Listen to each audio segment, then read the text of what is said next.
She rode into Silver Ridge with a rifle across her saddle and mud on her boots, and the first thing anyone said to her was, "You sure you got the right town, sweetheart?"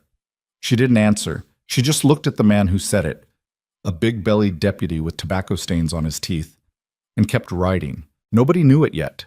Not the deputy, not the bartender who watched from his doorway, not even Caleb Turner, who was waiting at the edge of town with his hat in his hands and absolutely no idea what was about to walk into his life. But Silver Ridge would never be the same again. If you love stories about courage, grit, and one woman who refused to back down, stay with me until the end.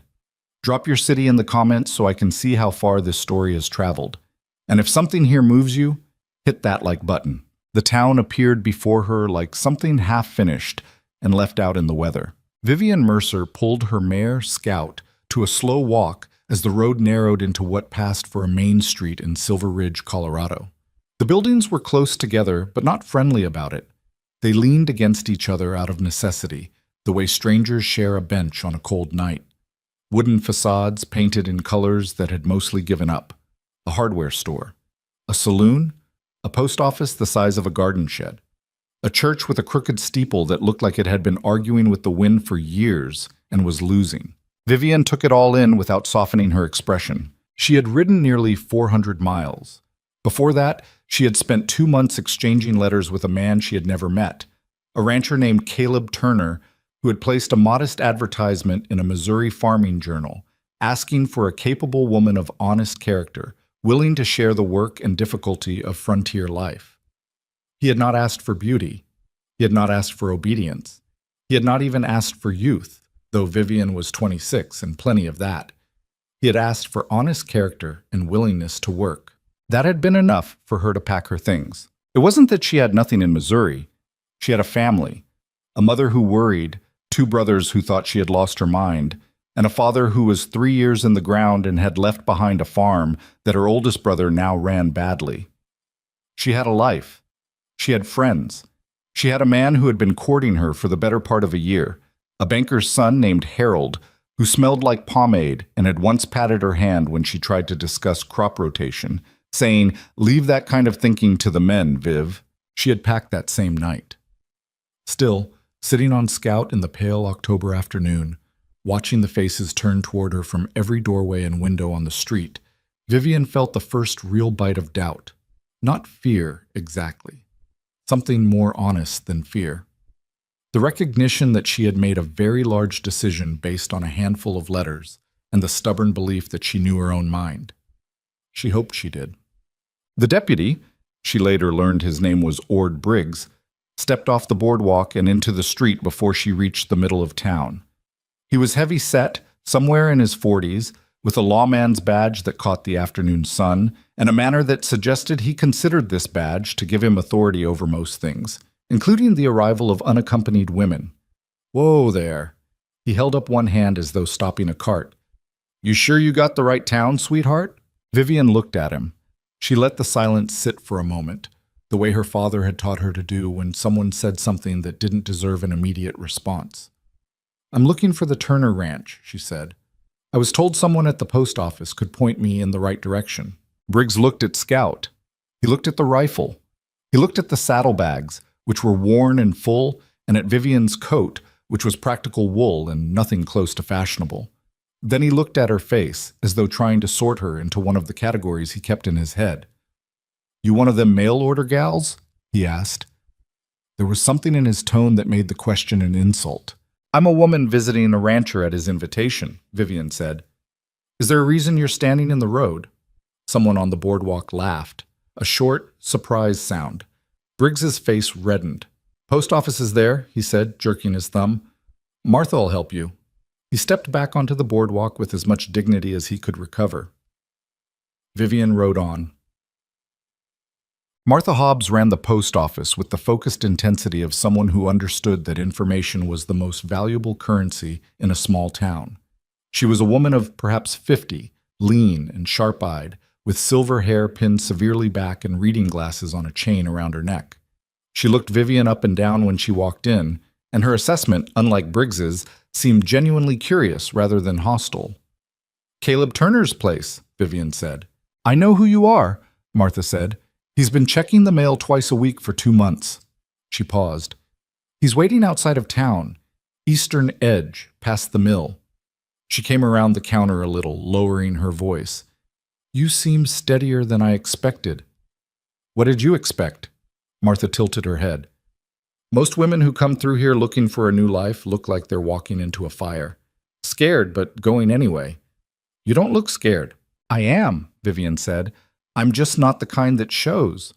Martha smiled at that, a small, private smile, like the answer had confirmed something. You'll need that out there, she said. Turner's a good man. He doesn't talk much, but what he says he means. She paused again. Langley's been circling that ranch like a vulture for 6 months, just so you know what you're walking into. Vivian filed the name away. Thank you, she said. Don't thank me yet, Martha said. Come winter, you might not feel so grateful. But she found him where Martha said he'd be. Caleb Turner was standing beside a dark bay gelding at the edge of a dirt road, hat in his hands, squinting into the afternoon light. He was taller than she had imagined. His letters had never described himself, and she hadn't asked, with the particular leanness of a man who works long days and forgets to eat sometimes. Dark hair going gray at the temples, a jaw that looked like it had been cut rather than grown, hands that were already rough and broad from years of fence posts and cold mornings. He was not what she would have called handsome in any obvious way, but when he saw her coming and his face changed, not a smile exactly, more a quiet loosening of something held tight, she thought he had a good face, the kind that had been through enough to be honest. She brought Scout to a stop a few feet away. They looked at each other for a moment. Miss Mercer, he said. His voice was lower than she'd expected. Mr. Turner? She dismounted without waiting to be helped. That, she had decided, was going to be important to establish early. He noticed. She saw it in his eyes. Not displeasure, but attention. Like he was recalibrating something. You made good time, he said. I didn't expect you until tomorrow. I pushed a little harder than planned. She patted Scout's neck. She's a good traveler. He looked at the mare with genuine interest. Quarter horse? Mostly. Some Morgan. Vivian looked at his gelding. Yours is a Morgan? Half. Good on mountain terrain. He put his hat back on. I have water and a little feed at the ranch. It's about 3 miles. He hesitated, then added, I thought we could talk on the way if that suits you. She had been riding for 12 hours and her back ached, and she wanted to sit down somewhere that wasn't moving, but she appreciated that he had asked rather than assumed. That suits me fine, she said. They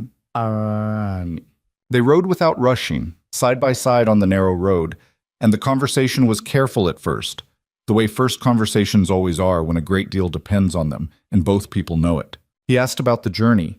She told him about the pass above Pueblo, where the road had narrowed to nearly nothing, and the wind had been cutting and mean. He asked if she'd stopped in Denver. She said one night, at a boarding house that smelled like boiled cabbage but had clean sheets. He said Denver was growing fast, last time he'd been through. She asked when that was. He said 2 years ago, maybe 3. He'd gone to see a lawyer. She didn't ask about the lawyer yet. Your letters, he said after a while. They were direct. Is that a complaint? No. A pause. Most correspondence I've had, personal correspondence, people say less than they mean. You said what you meant. I figured if I was going to uproot my life and ride 400 miles, she said, it was worth being honest about who I am. No sense in arriving as someone I can't be for more than a week. He was quiet for a moment, looking at the road ahead. I appreciated it, he said. I tried to do the same. You did? She said. You told me the ranch was struggling. Most men wouldn't admit that. Seemed dishonest not to. He looked at her sideways. It's not a comfortable life. I won't pretend it is. I didn't come looking for comfortable, she said. He nodded slowly, as though this was an answer he'd been hoping for but hadn't let himself count on. They rode in silence for a stretch, but it wasn't the strained kind. It was the kind that comes when two people have run out of small talk and are deciding whether to get to the real things or let it wait. Vivian decided to let it wait. There would be time. The ranch appeared as the sun dropped behind the peaks to the west, turning the sky a deep bruised purple. It was not a pretty piece of land in the soft, paintable sense. It was rough and wide and real, a long valley opening up between ridgelines, grass going brown with the season, a creek cutting through the middle with a stand of cottonwoods alongside it. The house was solid, if plain, 2 stories of hewn timber, a wide porch running across the front, smoke already coming from the chimney, a barn and 2 outbuildings behind it. Fences running out in every direction, some newer than others. "It's bigger than I pictured," Vivian said. 1,200 acres, Caleb said, homesteaded by my father. I've added to it over the years. He paused. Water comes off the mountain and runs through here before going east. The creek doesn't dry up, even in hard summers. He stopped. That's why someone wants it, Vivian finished. He looked at her. Martha tell you? She mentioned the name Langley. Caleb's expression didn't change much, but something behind his eyes got harder. Victor Langley. He runs about 40,000 acres east of here. Cattle operation mostly. His land is good but dry. He's been buying up water rights for 3 years. A beat. Or trying to. Has he approached you? Several times. He dismounted and she did too, and they walked the horses toward the barn. I've said no. He doesn't hear that word well. What does he do when he doesn't hear it? Caleb was quiet for a moment. Things I haven't been able to prove, he said. Vivian heard the weight in that and decided it was enough for one evening. She had the rest of her life to learn the rest of it.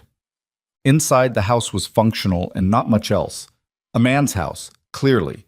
There was nothing unnecessary about it. A table, solid chairs, a cast-iron stove, shelves of tools and supplies along one wall, a pair of working boots by the door, a rifle above the mantel, and another leaning beside the back door. Books on a small shelf near the window, which she hadn't expected. She tilted her head to read the spines. Robinson Crusoe, a surveyor's manual, something about Colorado water law, a Bible he hadn't mentioned in his letters. There's a room upstairs, he said, and she heard that he was choosing his words carefully. Made it up for you, I sleep down here. He indicated a small room off the main hall, barely visible through a half-open door. This is your house, same as mine. That was the arrangement I proposed. I mean to keep to it. She looked at him. He was holding his hat again, and she had the sense that he was nervous in a way he didn't know how to show. I know you do, she said. That's why I came. Something in him eased. He hung his hat on a peg by the door. I'll see to the horses, he said.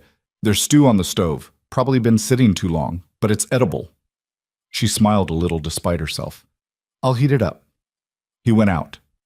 She stood in the quiet of the kitchen, listening to the wind work its way around the corners of the house, and thought, well, here I am. It wasn't a fairy tale moment. Her feet hurt. She smelled like horse and trail dust. The stew, when she lifted the lid, was indeed overcooked and had the particular grayish color of stew that had stopped trying. The table had a warped leg that made it tilt slightly when she set her elbow on it. She was, she realized with some surprise, okay with all of it. The first week was a study in negotiation without words. There were things Caleb did out of habit that assumed she couldn't or wouldn't do them. He rose before her the first morning and had coffee ready, and when she came out before dawn, he looked startled, as though he'd expected to have several more hours of solitude. He reached for the water bucket when she was already carrying it. He hesitated when she picked up the pitchfork in the barn, and she saw him stop himself from taking it from her. I grew up on a farm, she told him on the third day, when he paused again near the fence line where she was tightening wire. I've been working since I could walk. I know, he said. I believe you. And then after a moment, I just don't have the habit of it yet. Someone else working alongside me. Have you always been alone here? Since my brother left 5 years ago. He looked at the fence line rather than her. It changes how you move around a place. Takes getting used to, having someone else in the space. It was more words at once than he'd given her in several days. She appreciated the honesty of it. Same for me, she said. I'm not used to answering to someone else's schedule. I'm not asking you to answer to mine. I know. She pulled the wire tight. That's the part I'm getting used to. By the end of that first week, something had shifted. Not dramatically, nothing you could point at, but they had begun to find a rhythm. She took the morning milking, and he took the evening. She was better with the accounts, and he admitted it without resentment, watching over her shoulder the first evening as she reorganized the ledger he'd been keeping in a scrawl of inconsistent notation. She was better with the horses, too, at least when it came to the young ones. She had a patience for that kind of work that he didn't always have. He was better at the heavy structural work, the posts and the roofing and the things that required brute persistence, and she didn't pretend otherwise. What she noticed most was that he didn't explain himself unnecessarily. He didn't tell her what to do. He stated what needed doing and left the how and when to her, and when she did it differently than he would have, he mostly kept his opinions to himself unless there was a real reason to share them. It wasn't perfect. He was too quiet some evenings in a way that felt like absence rather than peace. She was too stubborn about certain things, and she knew it, and she did it anyway, which is a specific kind of stubbornness that is worse than the regular kind. They disagreed about the chickens and about the best way to store the winter grain, and both arguments were stupid and both of them knew it, but finished the arguments anyway. But nothing broke. That was the thing. Nothing broke. The first real trouble arrived on a Tuesday in the second week in the form of a man named Dale Prentice. Vivian was alone at the ranch when he rode in. Caleb was out checking the north fence line, and she was on the porch with a bowl of beans she was sorting when the rider came up the drive. He was in his 30s, pale-eyed and loose in the saddle, dressed in the kind of clothes that were meant to look workmanlike but had never actually worked. He had no ranch smell on him. "Morning," he said, not dismounting. "Morning." Vivian kept sorting the beans. "Turner here?" "Not at the moment." She looked up at him. "Can I help you?" He looked her over. "You must be the woman he sent for." The way he said sent for was designed to reduce her to an ordered piece of furniture. She filed it away. "I'm Vivian Mercer." "You are?" "Dale Prentice.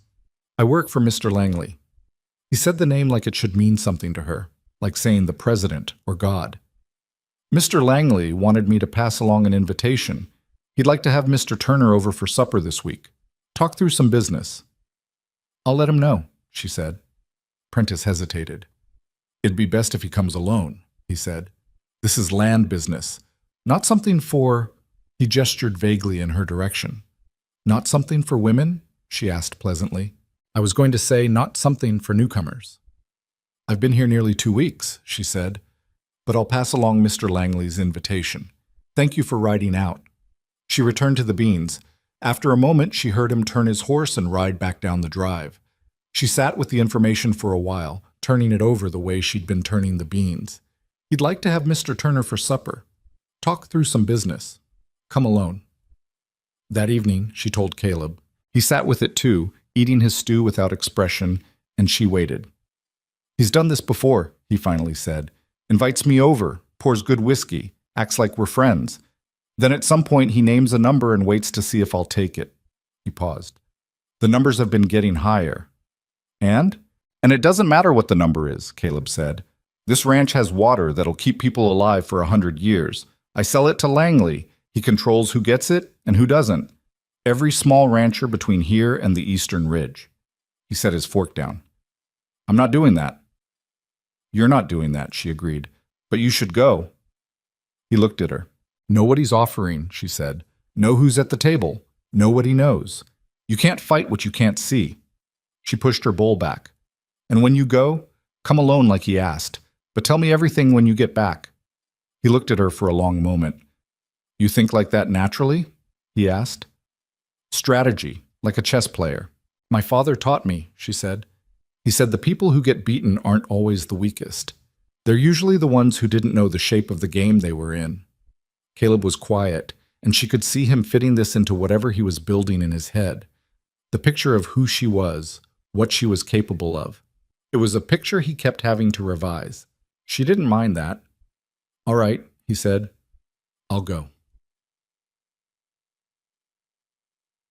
He came back from Langley's supper 2 evenings later, after dark, and he was more unsettled than he wanted to show. She was at the table with the lamp and a book she wasn't really reading, and when he came through the door, he took his coat off slowly and sat down across from her without getting himself anything to eat first, which meant it was worse than she'd thought. "Tell me," she said. "He's not asking any more," Caleb said. His voice was level but flat, the particular flatness of someone who has been working hard to keep something down. He had 3 other ranchers there, Morley, Banks, and Ketchum. All 3 have land that borders mine to the south and east. A pause. They've already agreed to sell him water rights. Vivian was quiet, thinking through the geography she had been studying since her arrival. If he has their rights in your creek, she said slowly, he controls the full flow. All of it. Every drop from the mountain east to the valley floor. He pressed his hands flat on the table. He showed me a survey map. He's been planning this for a long time. This isn't just wanting a piece of land. This is systematic, she said. He's been buying people one at a time, small amounts, enough to say yes to, and none of them knew what the others were agreeing to. His jaw tightened. Tonight was him showing me that I'm the last one, that I'm surrounded. He said... He stopped. What did he say? Caleb looked at the table. I'm being generous, Caleb, because I like you, but generous has a season, and the season's coming to an end.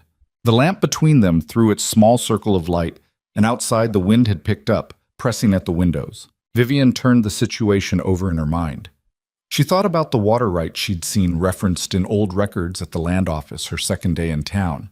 She'd stopped in out of curiosity, just to understand the lay of things. She thought about what Martha had told her. She thought about the survey map Caleb had described, and the shape of the land she had been riding for 2 weeks, and slowly learning the way you learn a language. Not all at once, but piece by piece until it starts to make sense. The survey map, she said. Did you see who commissioned it? He frowned. The county surveyor. When? 1879, the date said. He paused. 3 years before... He went still. 3 years before Morley's water dispute, before any of this started showing up openly. He's been building this for at least 3 years, she said. Probably longer. That means there's a paper trail. Caleb looked at her. What are you thinking? I'm thinking, she said, that there are 2 ways to fight a man like Langley. You can go against him directly, and he has more money and more men and more time than you do. Or you can find out what he doesn't want anyone to know, and make it impossible for him to operate in the dark. The house was quiet except for the wind and the tick of the stove cooling. And you think you can find that, he said. It wasn't quite a question and not quite a statement. I think it's worth looking, she said, before you decide anything, before the season on his generosity expires. He watched her for a long moment. There was something in his expression she hadn't seen before, not just the recalibration of expectations, but something more careful than that. Recognition, maybe. The recognition of a particular kind of person, the kind who doesn't just survive hard situations but turns toward them. Vivian, he said. It was the first time he'd used her name without the miss. She noticed. Yeah, she said. I'm glad you came, he said. Just that. No elaboration, no softening. She looked at him across the small circle of light and thought about Missouri, about Harold, the banker's son, patting her hand, about her mother's worried eyes and her brother's patronizing certainty that she was throwing her life away. So am I, she said. The next morning she rode into Silver Ridge before he was up. She had made a list the night before, sitting with the lamp after Caleb had gone to sleep, writing down everything she wanted to find. The county land records office opened at 8. She was there at 5 past. The county clerk was a young man named Willis, who seemed surprised to see anyone, let alone a woman with a notebook, asking for water rights filings from the past 4 years. He gave her what she asked for without much argument, probably because her manner made it clear that argument would be time-consuming, and she had no intention of leaving without the documents. She sat at the small table in the corner of the records office for 3 hours. Willis brought her a cup of coffee at some point and didn't ask questions, which she appreciated. What she found was, in isolation, nothing unusual. A water rights agreement here, a survey filing there, a transfer of legal access dated 1880, another in 1881. Each one small and seemingly unrelated. Each one signed by a different party, with Langley's name appearing in the documentation only as a beneficiary of transferred rights, several steps removed from the original transaction. But she laid them out in order on the table, and the pattern was obvious. She filled 4 pages of her notebook. None. On the way home, she stopped at the saloon. Not for whiskey. She'd had whiskey exactly twice in her life and had no strong feelings about it either way. But because the saloon was where men talked, and men who talked in saloons frequently talked about things they wouldn't say elsewhere. The barkeep was a wide-shouldered man named Foss, who looked at her with mild surprise when she came in, but didn't say anything offensive, which put him ahead of most people she'd encountered so far. "Coffee if you have it," she said, taking a stool at the far end of the bar. "Got it." He poured without fuss. A good sign. There were 4 men in the saloon at this mid-morning hour, 2 playing cards in the corner, 1 standing at the bar with a beer he wasn't drinking, and a 4th sitting alone at a table near the window with the posture of someone who came here regularly and stayed late and had opinions about everything. She identified this 4th man as the most useful. She took her coffee and walked over. "Mind if I sit?" she asked. The man looked up. He was 60-ish, with a weathered face and the particular bright eyes of someone who has spent a lifetime noticing things. He had a half-empty bottle of beer and an expression of deep intellectual boredom. "Free country," he said. "More or less." She sat. "You're in here at 10 in the morning," she said. "Either you work nights or you're retired." "Retired," he said. "Used to write for the Denver Tribune. 40 years. He studied her. "You're Turner's woman." "I'm Vivian Mercer. I'm staying at Turner's ranch." He smiled very slightly. "That's a careful distinction." "Yes, it is." She wrapped her hands around the coffee cup. "I hear Victor Langley runs most things around here." The man's expression didn't change, but his eyes sharpened. "That's one way to put it." "What's another way?" He was quiet for a moment, looking at her with the assessing look of a man who had spent his career deciding what to say to whom. "He runs most things because most people let him," he said. "And most people let him because they're tired or scared or they need something he can give them." A pause. "And the ones who aren't tired or scared tend to have accidents with their fences or find their credit dried up at the bank." He picked up his beer. "Nothing you could prove in a court." "What's your name?" she asked. "Reardon," he said. "Ed Reardon." "Ed," she said, "if someone found evidence that Langley's water rights acquisitions were built on manipulation and false representations, if someone could show a paper trail that demonstrated a years-long scheme to defraud small ranchers of the value of their land, do you think a man who used to write for the Denver Tribune might know what to do with that information?" Reardon looked at her for a long time. "I'd say," he said slowly, "that a man who used to write for the Denver Tribune might be very interested in that kind of story." He paused. "Depending on how solid the evidence was." "I've been in the land records office since 8 this morning," she said. "The evidence is solid." He set his beer down carefully. "Miss Mercer," he said. "Vivian." "Vivian." He leaned forward slightly. "Do you understand what you're talking about taking on? Langley has friends on the county board. He has a lawyer in Denver. He has money enough to tie a legal challenge up for 10 years. "I know," she said. "And Turner, does he know you're doing this?" "Not yet," she said.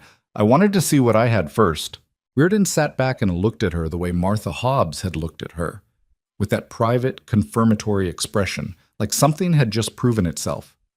"You know," he said, "I've been in this town for 6 years waiting to be bored to death, and I haven't written a word worth reading since I left Denver." He picked up the beer again. "I still have contacts at the Tribune and at the Colorado Springs Gazette." "I know," Vivian said. She had found his name in the Tribune's archives in the Land Records Office, an old byline, 1876, on a story about water rights fraud in Pueblo County. She had noticed his name on the saloon door's regular list of patrons that Martha had mentioned offhandedly, which had told her he was still in Silver Ridge. "That's why I walked over here." Reardon laughed, a real laugh, surprised out of him. "Well," he said. "All right." He looked at her notebook. "Show me what you've got." That evening, she told Caleb everything. He sat across from her at the tilting-legged table while she walked him through the documents, the pattern, Reardon's involvement, all of it. He listened without interrupting, which she had come to understand was how he processed difficult information. He went very still and very quiet, and you could see him working through it. When she finished, he was silent for a long moment. "You did all this today," he said. "Most of it was in the land records," she said. "The information was always there. Nobody had put it together." "Because nobody—" He stopped. "Because people were afraid to look," he said. "Or they figured it wasn't their place to look." She didn't answer. because he was right, and they both knew it. He looked at his hands. Then he looked up at her. "This could make things worse before they get better," he said. "If Langley finds out you're digging, he'll move faster. He might—" He stopped again. "He might hurt us," she said simply. "Yes." The words sat there between them. "He might hurt us whether we do this or not," she said. "The only difference is whether we go into it with something in our hands or nothing." She leaned forward. "Caleb, he's already isolated you. Morley, Banks, Ketchum have all sold. He's waiting for you to fold because you have no allies and no leverage. This is leverage." He knew she was right. She could see it, but knowing something is right and being willing to carry it are different weights. "I've been fighting this alone for a long time," he said. And the words weren't an argument. They were more like a confession of exhaustion, of the particular weariness that comes from years of standing your ground without anyone standing alongside you. She looked at him. This man who had asked for a partner in his letters without quite knowing what that would mean when it arrived. "You're not alone anymore," she said. It wasn't a dramatic moment, no swelling music. Outside, the wind was doing what the wind always did, pushing at the house, trying the windows, reminding everything inside that the outside existed and had opinions. The stove ticked. Scout moved in her stall in the barn. Caleb looked at her for a long time. Then he nodded. Once. Slowly. "All right," he said. "Then let's figure out what we're going to do." They stayed up past midnight, working at the table with her notebook and his knowledge of the county, the land, the people. She filled 3 more pages. He drew a rough map from memory, marking every property he knew Langley had touched or tried to touch. She cross-referenced it with what she'd found in the records. By the time the lamp was running low on oil, they had the rough shape of it. It was bigger than even she had suspected, and more fragile than Langley probably knew. "He's built this on quiet," she said, looking at the map. "Every person he's dealt with alone. Nobody ever saw the whole picture." "Until now," Caleb said. "Until now," she agreed. She looked at him across the table. This quiet, stubborn, decent man with his rough hands and his small shelf of books, and his one-sided war against a man with 40,000 acres and friends on the county board. She thought about what it had taken for him to send that letter, what it had taken to say, "Honestly, I need a partner." She knew how much that cost a man like him. She had figured it out over 2 weeks of watching him navigate the space between self-sufficiency and the need for another person. "Get some sleep," she said. "Tomorrow's going to be a long day." He stood, and she thought he was going to say something. He stood there for a moment with the look of a man assembling words, and then he put his hat on the peg, which meant he was staying in for the night, and went to his room. But at the door he paused. "Vivian," he said.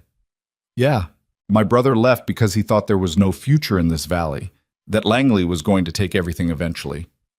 A pause. "I stayed because I thought he was wrong.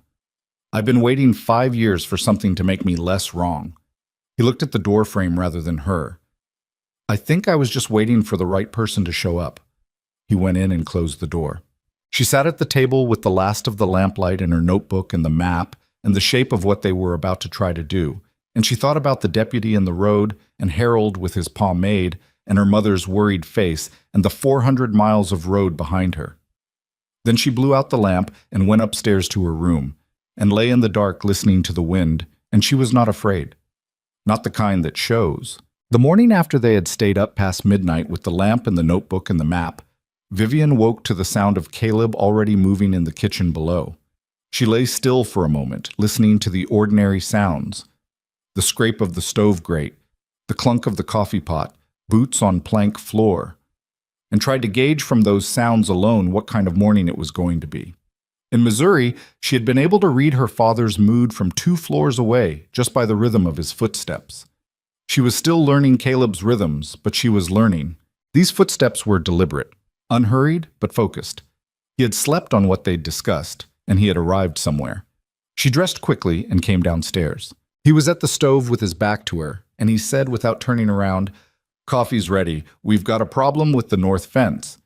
He paused, and she understood the pause to mean, "And we also have the larger problem we discussed last night, and I haven't changed my mind about it, but the fence is real and immediate and needs handling first." "How bad?" she asked, pouring coffee. Section near the creek, something came through overnight. Deer or elk, most likely. Wires down about 30 feet. He turned now, and she looked at his face. He was tired, but not the resigned kind of tired. More like someone who had been awake for reasons, not just from sleeplessness. I'll need most of the morning on it. I'll come. He nodded once, and that was the whole of that conversation, and somehow it felt like more than it was. They rode out together in the early light, Scout and his bay gelding moving through frost-stiff grass with their breath making small clouds in the cold air. The mountains to the west were sharp-edged against a sky going from black to the particular deep blue that comes just before sunrise, and the valley below the ridge was still pooled in shadow. It was the kind of morning that had its own argument to make about why a person would stay in this place, in this hard life, rather than go somewhere easier. The fence was worse than 30 feet. It was closer to 60, and the posts had come out of the ground on one end, which meant something bigger than deer had gone through it. Caleb stood looking at it with his jaw tight and said nothing for a moment. "Cattle come through here?" Vivian asked. "Not mine." He crouched to look at the post. "Ground around the base has been dug. That post didn't pull out. It was worked loose." He stood. His voice was very flat. "First time that's happened." She looked at the post, then at the fence line on either side. The damage had a shape to it, not the random tearing of an animal, but something more directed. She didn't say what she was thinking because he was already thinking it. "How long would it take," she said carefully, "for cattle to drift through a gap like this, onto your land? Couple hours to do real damage." He picked up the pulled post and turned it in his hands. The base was scored with tool marks. Someone did this last night, or early this morning. The implication hung between them in the cold air. They had stayed up past midnight working on a plan to expose Victor Langley's paper trail, and by morning there was a pulled fence post with tool marks on it. "He knows," Vivian said, "or suspects." Caleb set the post down. "Prentice was here 2 weeks ago. He's been watching." She thought about that, about the fact that they had perhaps less time than she'd calculated. She watched Caleb pull a new post from the back of the wagon and drive it with a controlled, steady fury that he didn't put into his face or his voice, only into the hammer, and she thought, this man has been carrying this alone for 5 years. The weight of that was different now that she was standing next to it. "We need to move faster," she said. He drove the hammer down. Yes. They worked the fence for 2 hours without talking much, which was not uncomfortable anymore. And by the time they rode back to the ranch, she had revised her timeline in her head, and she didn't like the revision. That afternoon, she rode back into Silver Ridge. Ed Reardon was in the saloon again, not because he was a drunk, but because the saloon was the only heated public space in Silver Ridge that tolerated people sitting for hours doing nothing. And in October, that made it the center of intellectual life in the county, such as it was.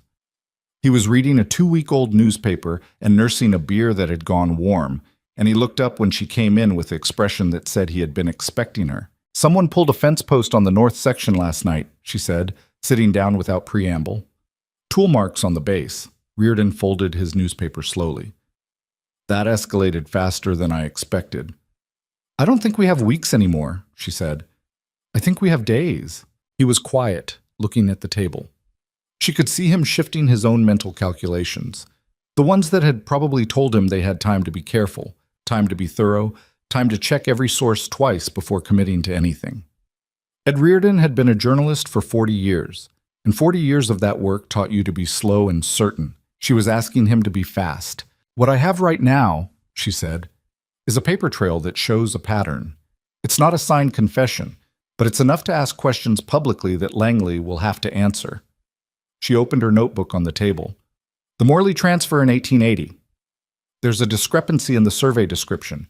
The parcel described in the legal document doesn't match the actual boundary markers.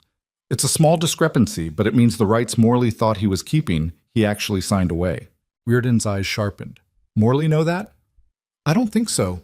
She turned the notebook so he could read it. "If he knew what he'd actually signed, I don't think he'd have signed it." Reardon read. His expression shifted in the way that expressions shift on people who have spent their lives reading documents. A small tightening around the eyes, a barely perceptible forward lean. "That's not an accident," he said. "That's drafted deliberately." "That's what I thought." She let him read for another moment. "Langley's lawyer in Denver. Do you know him? Caulfield, Arthur Caulfield. He said the name like it tasted bad. I've run into him before. He's careful. Good at keeping his fingerprints off things. He sat back. But if the language in the Morley document is his, he tapped the table once. That's a pattern.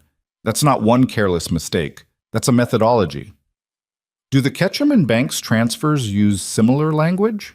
I'll look tonight, she said. He was quiet for a moment longer. Then, if I'm going to publish anything, even a letter to the county paper, let alone anything that goes to Denver, it has to be specific enough that it can't be dismissed as gossip, and it can't have Langley's name attached to a claim we can't support with hard documentation.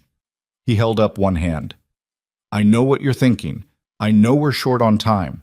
But if we go at this half-cocked and he buries it, if his lawyer gets to the county board first and frames this as a personal dispute between Turner and Langley, it becomes a grudge match and we lose. He looked at her steadily. We get one shot at making this public in a way that sticks. We have to make it count. She knew he was right. It was the same logic she had applied the night she'd stayed up with the map. You don't move until you know the shape of the board. And she knew it, and she was still pushing against it because the fence post with the tool marks was sitting in her head like a clock ticking. 2 more days, she said. I can get back to the land records tomorrow. If the language is consistent across all 3 transfers, that's the pattern. And if it is, Reardon said, I know a judge in Pueblo who's been looking for a reason to look at Langley for 2 years. She looked at him. Why 2 years? Because 2 years ago, Reardon said quietly, a rancher named Gus Harmon refused to sell his water rights to Langley, and 6 months later his barn burned down and he sold anyway. He picked up his warm beer and looked at it. Nothing was ever proven. The official report said faulty lamp. He set it down without drinking. Gus Harmon is in New Mexico now. The judge's name is Alderman. He remembers. The name sat on the table like something heavy. All right, Vivian said. She closed the notebook. 2 days. She rode back to the ranch with the sun dropping and the cold finding its way under her coat, and she thought about Gus Harmon in New Mexico and a barn fire that was officially a faulty lamp, and she thought about Caleb standing at a pulled fence post with tool marks on it, and she thought about patience, which had always been her hardest discipline.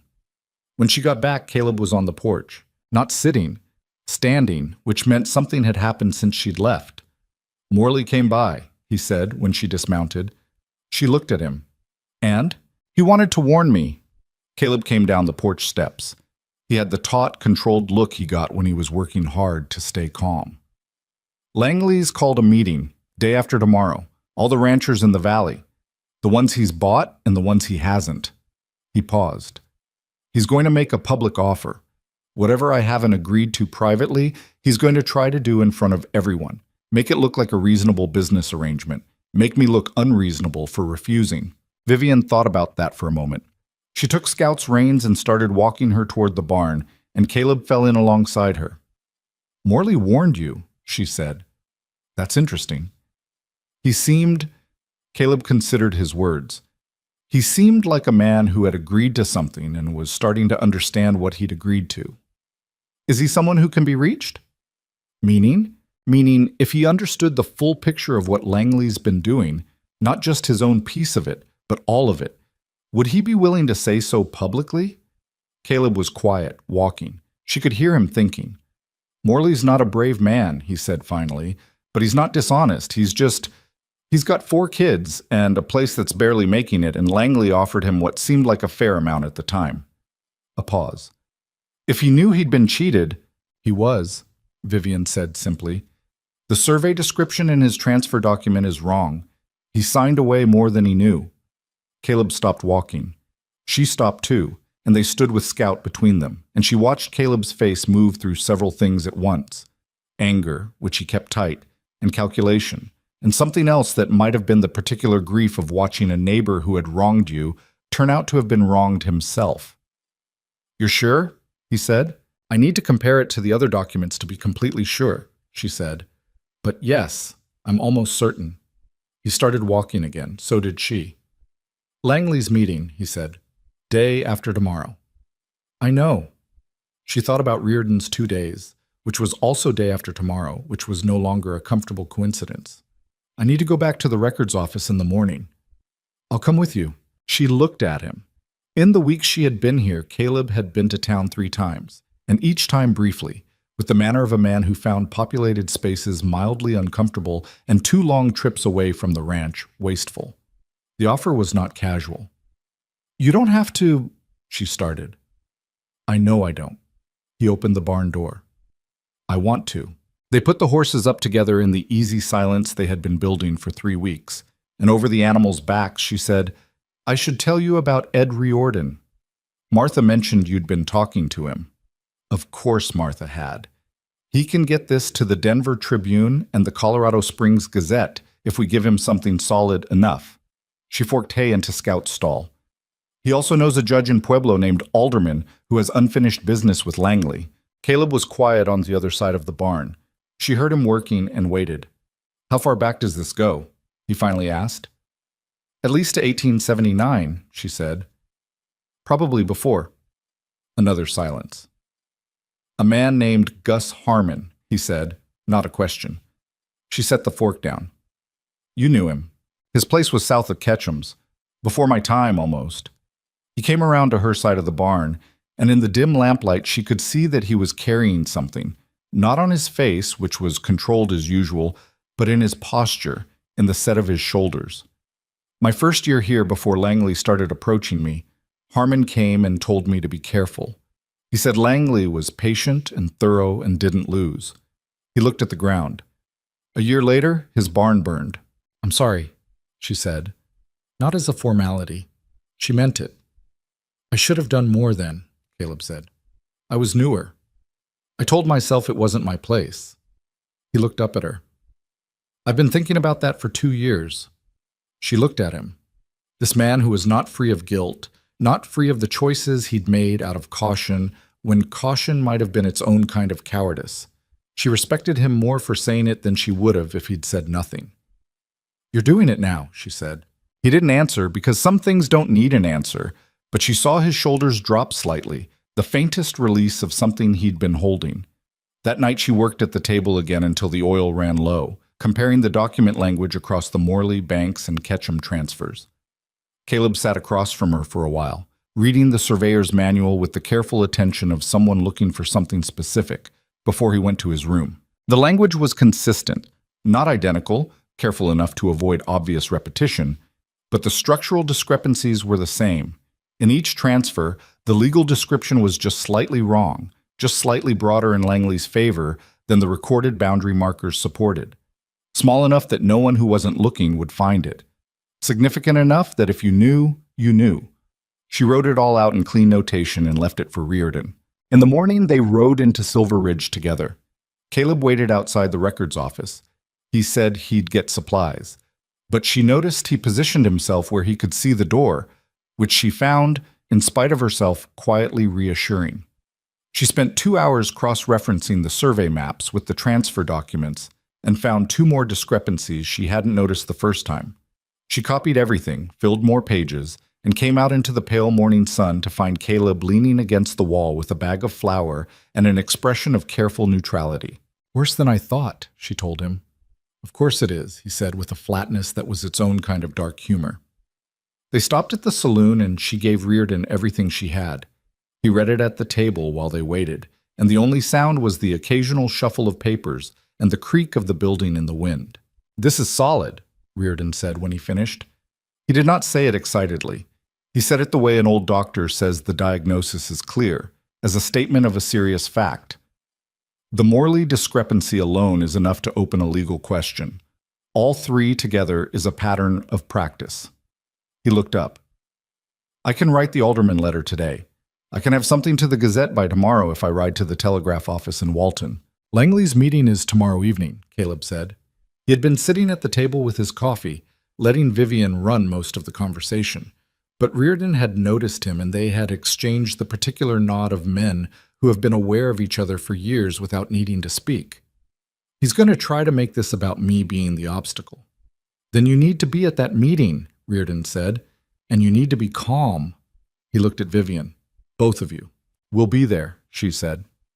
Riordan tapped the papers. Let me keep these today. I need to work from them. He paused. Who knows you've been doing this? Martha has probably guessed, Vivian said. Prentice saw me here a week ago. He'd have reported that. So Langley knows you're moving, Reardon said. He just doesn't know how much you have. He looked at both of them over his glasses. That fence post. That was a message. It'll get louder. I know, Caleb said. Are you prepared for louder? Caleb looked at him without flinching. I have been for 5 years, he said. The difference is now I'm not doing it by myself. Reardon looked at Vivian then, and something passed across his expression. A kind of respect that wasn't easy or casual, the kind that comes from recognizing a specific quality in a person.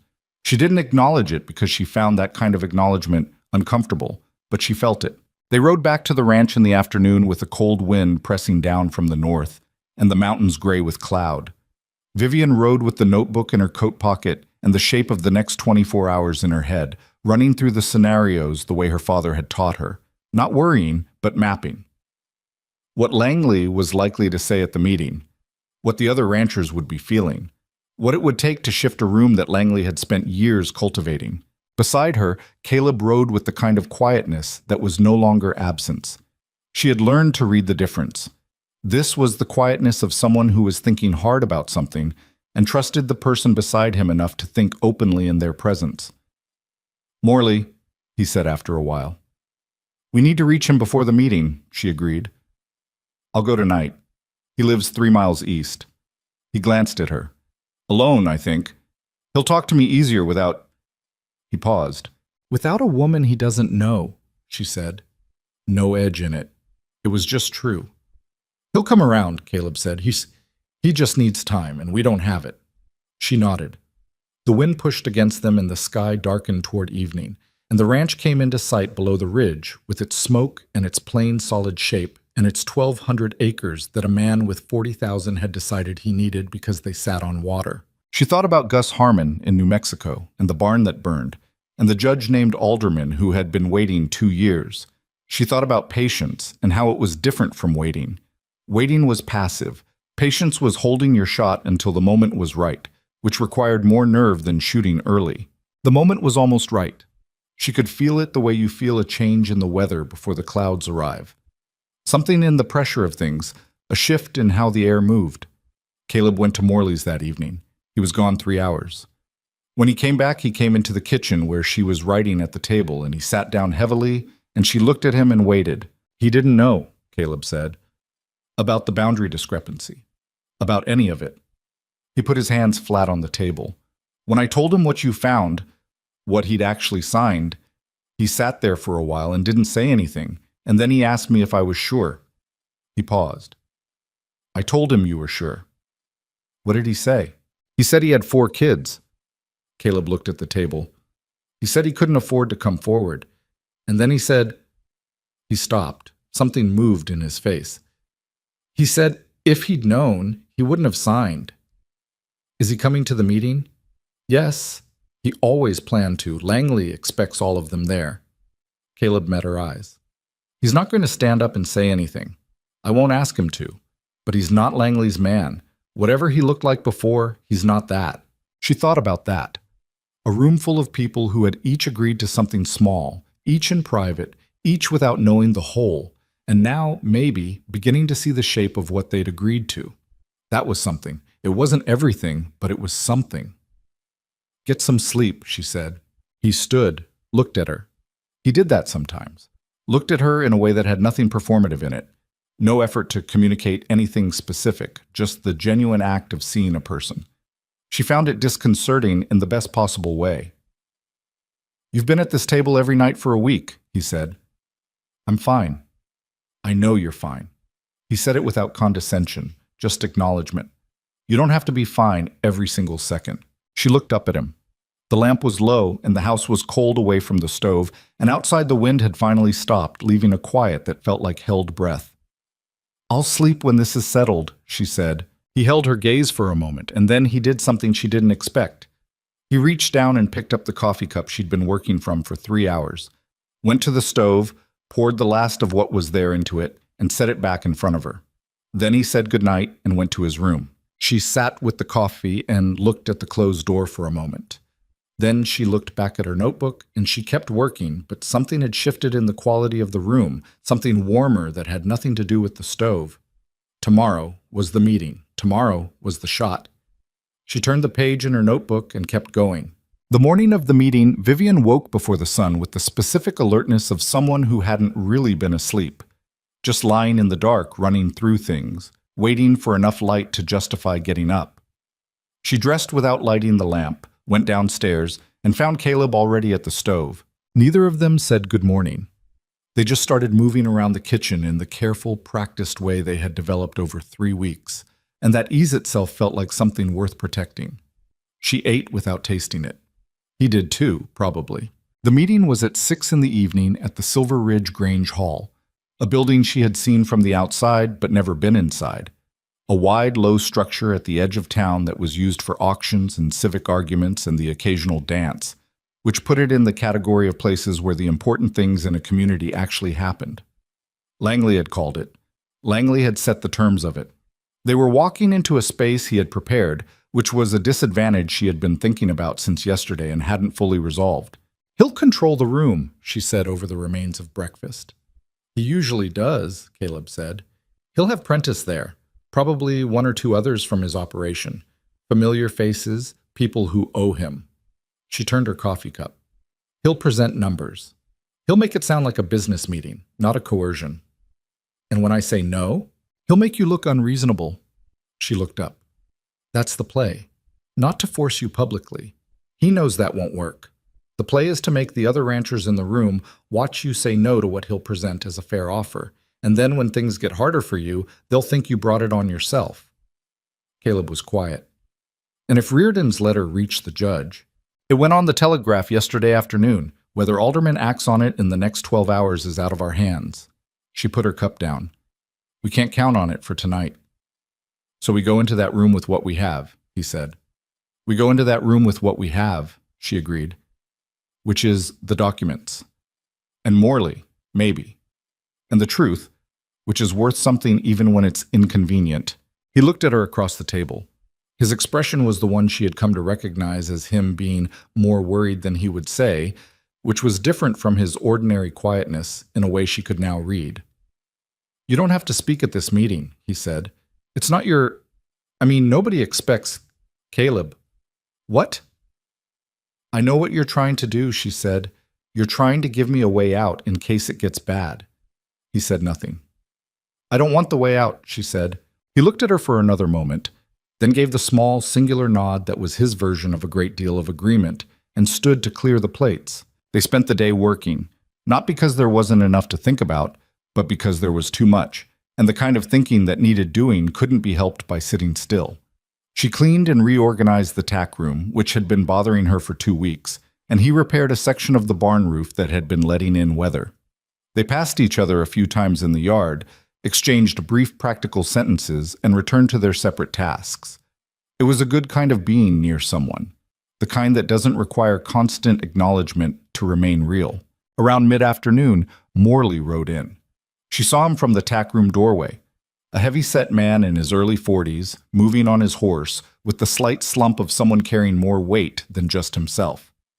He had a broad, creased face and the careful eyes of a person who has learned that agreeing with things is usually easier than arguing with them, and who had recently been reminded of what that habit costs. Caleb came out of the barn and they spoke at the fence line. Vivian stayed where she was and let them have it.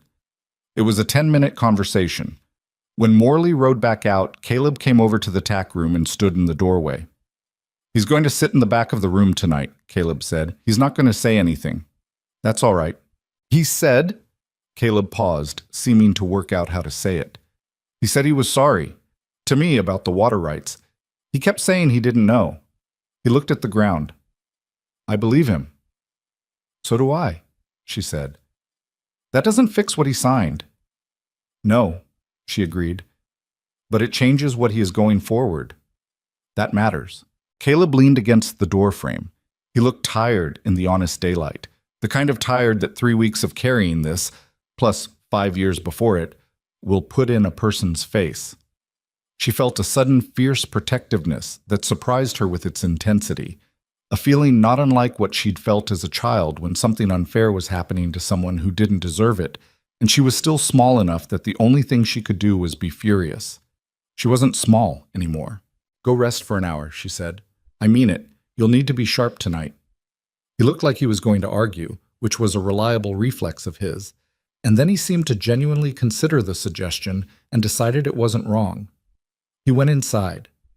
She stayed in the tack room a while longer, going over the meeting in her head, and then she went and got her notebook and sat on the porch in the cold afternoon light and wrote down everything she planned to say if she got the chance to say it. The Grange Hall was full when they arrived.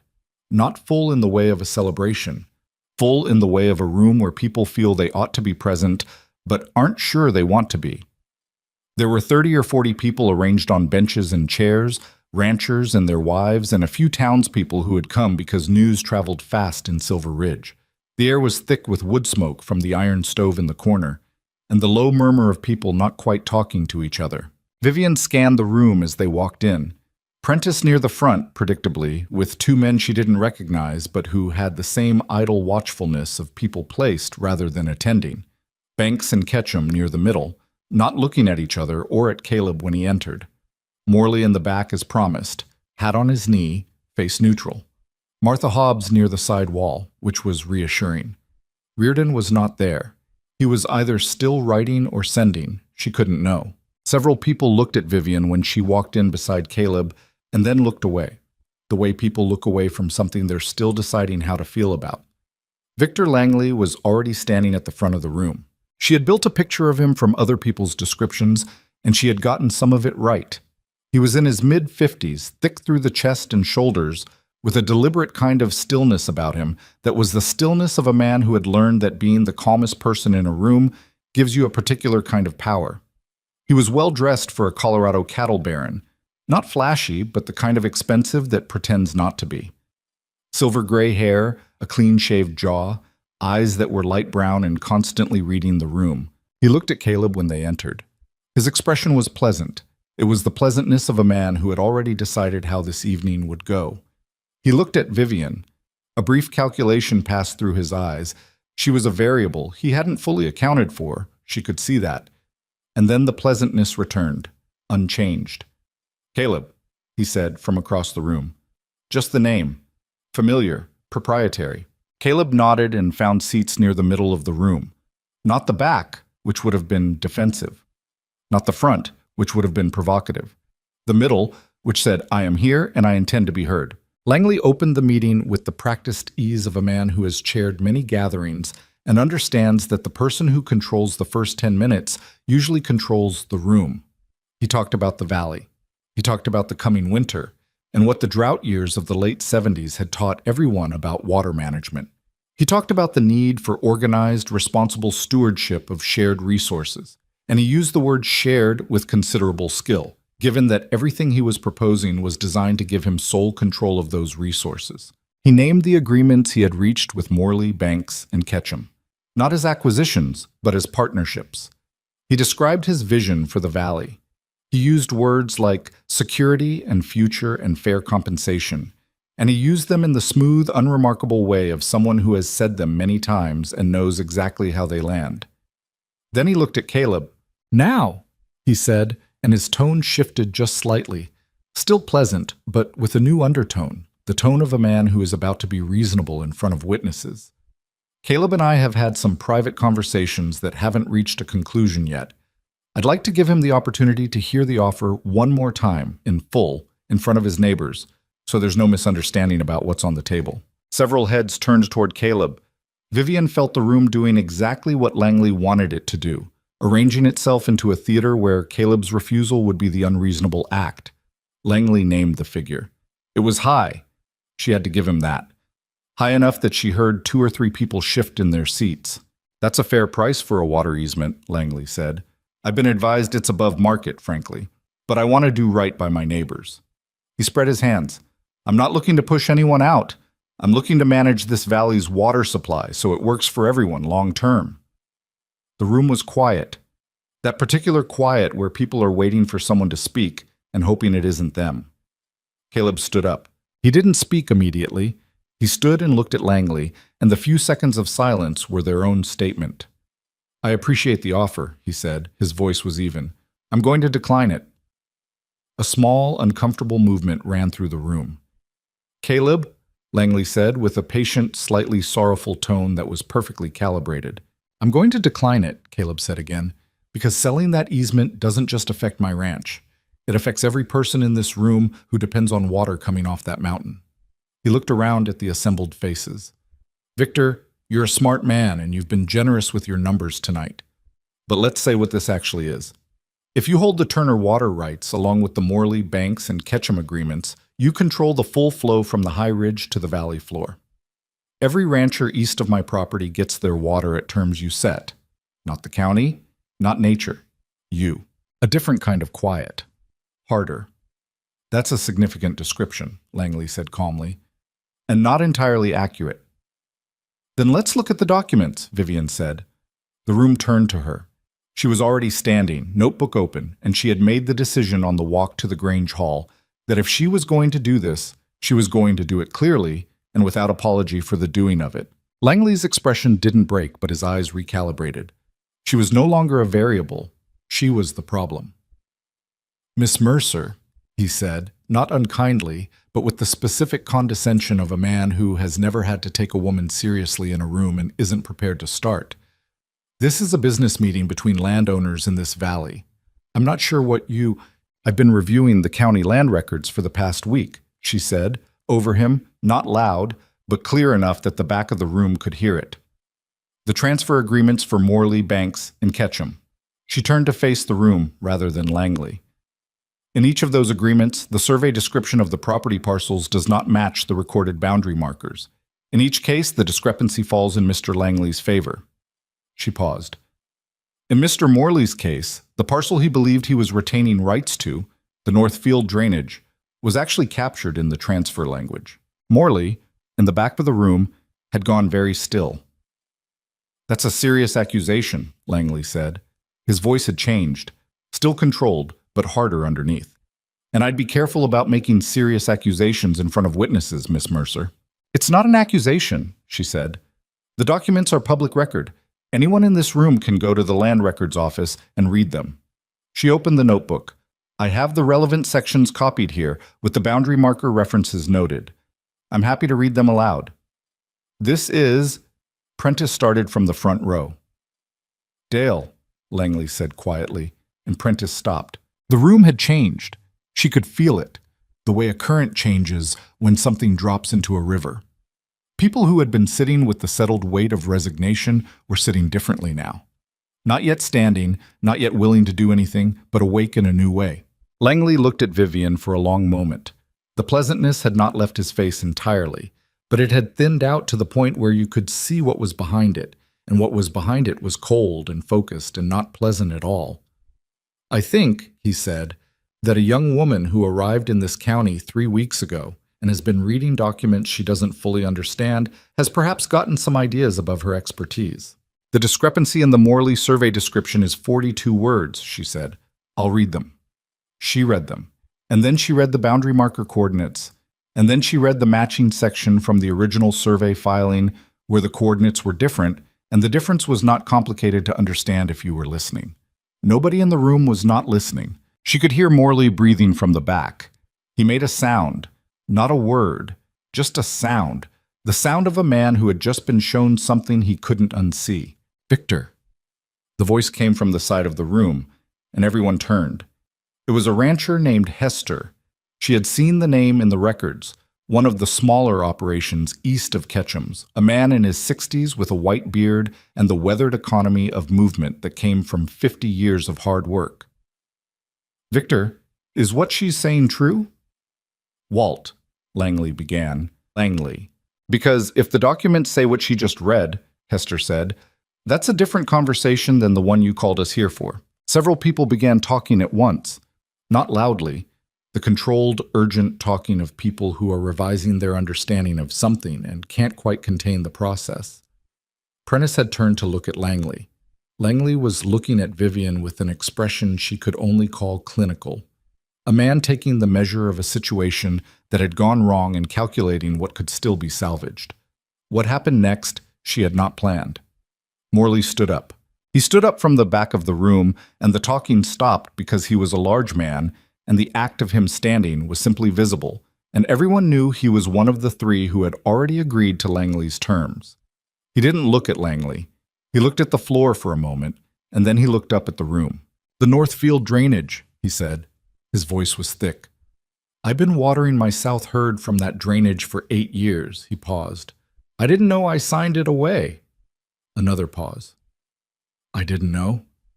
The room was absolutely still. "Tom," Langley said, and now there was something warning in his voice. Still quiet, still controlled, but warning. "I didn't know," Morley said again, and this time it was clearly directed at Langley. Not an accusation exactly, more the specific shattered statement of a man who trusted someone he shouldn't have trusted. Langley set his jaw. He looked around the room with the expression of a man who is watching something collapse and is already calculating what walls can still be held. "I think," he said carefully, "that there are some misunderstandings here that can be resolved privately, without other people knowing?" Hester said. The room shifted again. The meeting did not end cleanly. Meetings like this never do. Langley did not storm out or make threats. He was too careful for that, too practiced. He said several things in a measured tone about how he would review the documents in question with his attorney, how he was open to clarifying any confusion, how his intention had always been the fair stewardship of the valley. He said these things into a room that was no longer fully believing them, which made the saying of them a smaller thing than it had been an hour before. When people began to filter out, Vivian stood near the door and watched their faces. Several people she didn't know made eye contact with her as they passed. Not warmly, not yet, but with the specific look of someone revising a category. A few nodded. One woman, passing close, said quietly, "That took nerve." Vivian said, "It took documents," which was honest. Outside in the cold night air, she and Caleb walked to where the horses were tied, and neither of them spoke for the first block. Morley stood up, Caleb said. "Yes." "I didn't think he would." "Neither did I." She meant it. She had built no plan around Morley standing. It had happened because he was a man who, when the thing was made clear enough, couldn't stay in his chair, and that was entirely his own. She felt something about it she couldn't quite name, not triumph, because the night was far from a victory. More like the particular moved feeling of watching someone do the harder right thing when they didn't have to. They mounted and started the ride back, and the cold pressed down and the stars were hard and clear above the ridge. "Langley didn't break," Caleb said. "He's going to move now." "Yes." She had been thinking about nothing else since the moment Langley's pleasantness had thinned. "He'll go to his lawyer. He'll try to get ahead of whatever Riordan publishes. He might try to buy Morley's silence, pay him something extra, make it complicated." She exhaled and her breath came out white in the cold. "And he might do something less legal." Caleb was quiet on that for a stretch of road. "You should stay in town tonight," he said. "At the boarding house. Both of us, maybe. And leave the ranch empty? Better empty than—" He stopped. "Better empty than us in it if someone comes," she said. "Yes." She thought about it. She thought about Gus Harmon's barn and the official report that said faulty lamp. She thought about the fence post with tool marks on it. "All right," she said. It was a hard word to say, not because staying in town was the wrong decision, but because it meant acknowledging what they were dealing with in a way that the daytime work and the notebooks and the documents had let her keep at a careful analytical distance. This was a man who had burned down a barn with a person's life in it. Not her life, not Caleb's, not yet. But the distance between that and a threat wasn't theoretical. She wasn't afraid. Or she was afraid, and she was going anyway, but she was no longer pretending the fear wasn't there. That felt more honest. They turned back toward town. Martha Hobbs, who was already something close to a friend, took Vivian in without making an event of it. And Caleb went to the hotel on the main street, and Vivian sat in Martha's spare room in the small hours of the morning and wrote out everything that had happened at the meeting in full detail while it was still sharp. Every face, every word, every shift in the room, in a handwriting that was not as neat as usual because her hands were not as steady as usual. She was halfway through the account when someone knocked at Martha's front door. Martha answered it. Vivian heard a low conversation in the hall, and then Martha appeared in the doorway of the spare room. "Boy from the telegraph office," she said, "says he had instructions to find you or Caleb Turner as soon as you were in town." She handed over a folded paper. Vivian opened it. It was from Ed Reardon. He had not signed it with his name. He had signed it with the initials ER, which was either caution or habit from years of correspondence. Judge Alderman received. Request documentation sent directly by Morning Post. Tribune interested. Gazette will run letter next edition. Do not be alone. ER. She read it twice. Then she folded it and put it in her notebook. She did not feel relief exactly. Relief implied the hard part was over, and the hard part was not over. What she felt was more like the ground is solid, not safe, just solid, something real to stand on. She kept writing. Outside, the wind had come back, pressing at the shutters. Silver Ridge was quiet, the way small towns are quiet at 2 in the morning. Not peaceful, just waiting. Somewhere on his 40,000 acres, Victor Langley was almost certainly awake too, talking to Prentice, or writing to his lawyer in Denver, or sitting with his own calculations, figuring out what the night had cost him. She thought about that. The two of them awake at the same hour, working from opposite ends of the same problem. There was something clarifying about the symmetry of it. This was what it was, not a misunderstanding, not a dispute that patience and goodwill could settle quietly. A fight with real stakes between people who each wanted something the other one had, and only one of them had been honest about what they were doing. She turned to a new page in the notebook and started drafting the detailed account she intended to give Riordan in the morning. Organized, sourced, specific, the kind of document that a judge could read and a journalist could publish and a community could understand. She worked until the lamp needed more oil than Martha had left for her, and then she sat in the dark for a while, listening to the town and thinking about the morning. Caleb was somewhere across the street in a cold hotel room, probably not sleeping either. She thought about the fence post and the long 5 years before she arrived, and the way he had said, "You're not alone anymore." No, he had let her say that. She had said it, and he had accepted it, and that was its own kind of trust from a man who had not trusted easily for a long time. She put the notebook down and lay back on the bed in her clothes, staring at the ceiling. She was 34 days into Silver Ridge, Colorado. She had arrived with a rifle and a mare and a sharp mind, and everyone had been waiting to see her fail or leave. She was not leaving, she was not failing, but she was also not winning yet, and she was honest enough with herself to know that honest, exhausted people in cold spare rooms at 3 in the morning sometimes misjudge those two conditions. She closed her eyes. She did not sleep immediately, but eventually she did. The morning came hard and gray and cold, and she was already dressed and at the door when it arrived. The gray morning that arrived hard and cold delivered more than just daylight. Reardon was at Martha's door by 7 with his coat buttoned wrong and ink on his right hand, which meant he had been working since before the sun. He had 3 sheets of paper folded in his breast pocket and the particular expression of a man who had done something he was quietly proud of and was trying not to show it. "The Gazette runs Thursday," he said, sitting at Martha's kitchen table while Martha set coffee in front of him without being asked. "They'll print the letter in full. Discrepancies, survey references, all of it. I've kept the language factual. No editorializing, nothing that can be challenged as opinion." He unfolded the papers. "And the Tribune wants a full piece, not a letter. A story, properly reported. Masthead above the fold if the documentation holds up to their editor's review." He looked at Vivian across the table. "Which it will."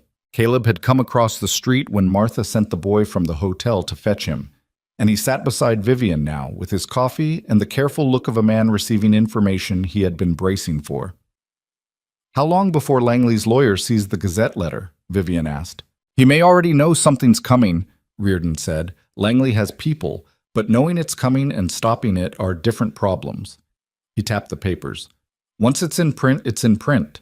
It becomes public record. The county board can ignore a rumor. They can't ignore a published account with document citations." "An alderman?" Caleb said. "He wired back last night. He wants the originals, or certified copies, sent to his clerk by the end of the week."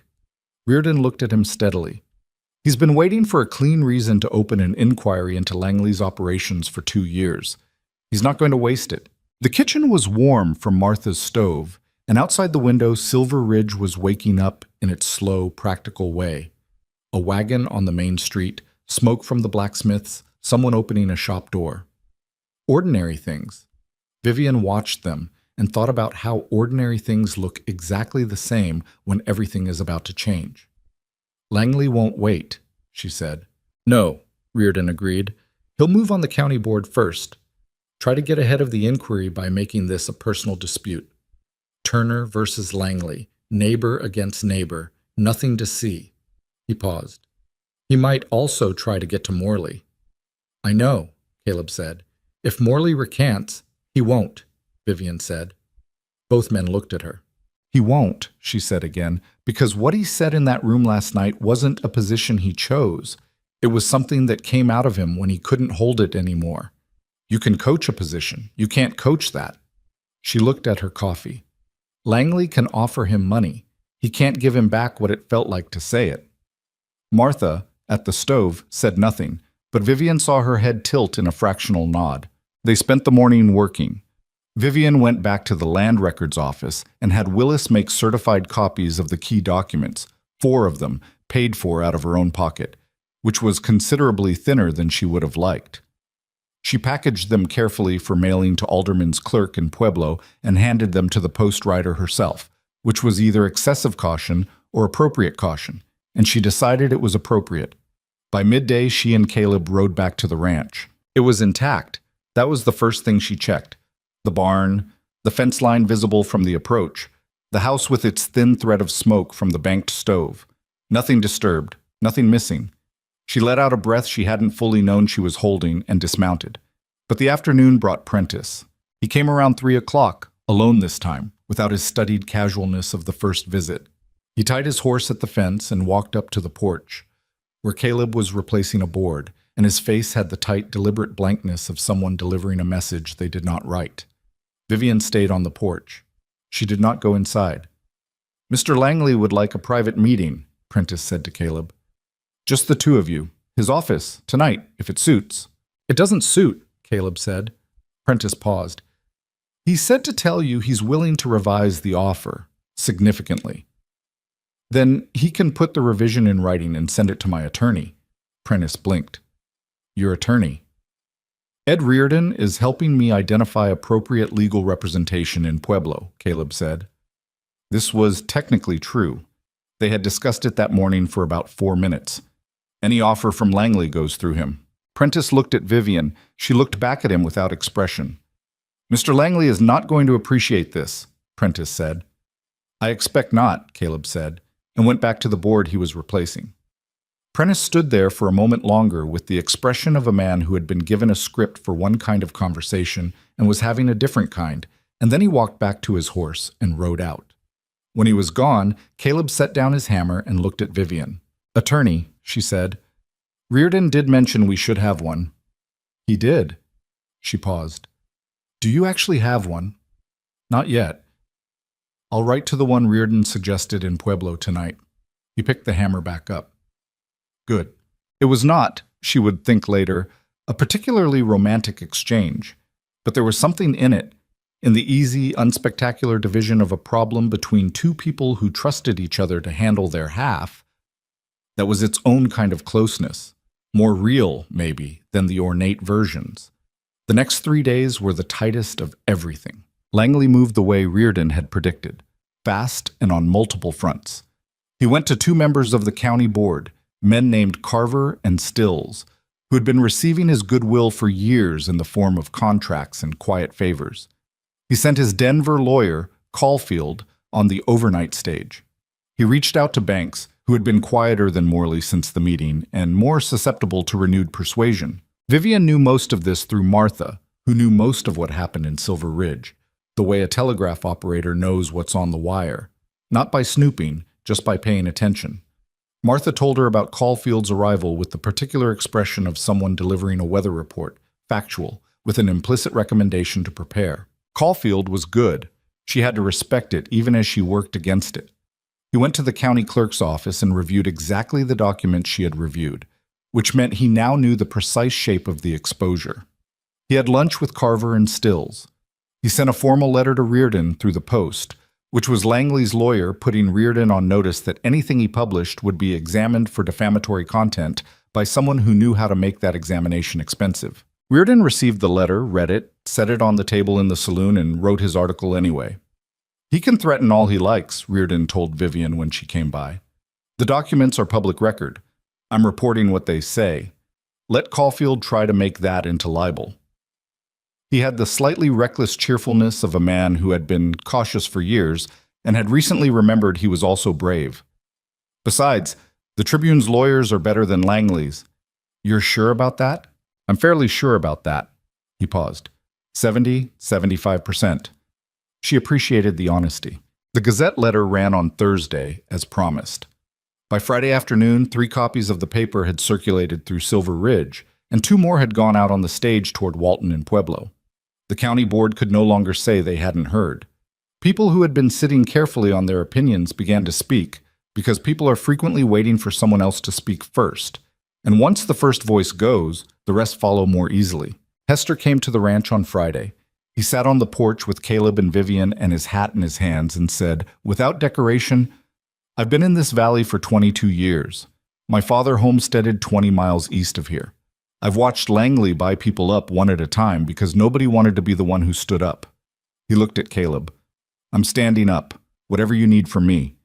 Caleb said, Thank you, Walt. Hester said, Don't thank me, I should have done it sooner. He put his hat back on and stood. I'll talk to 3 other men I know feel the same way. They just need to hear someone else say it first. He rode out.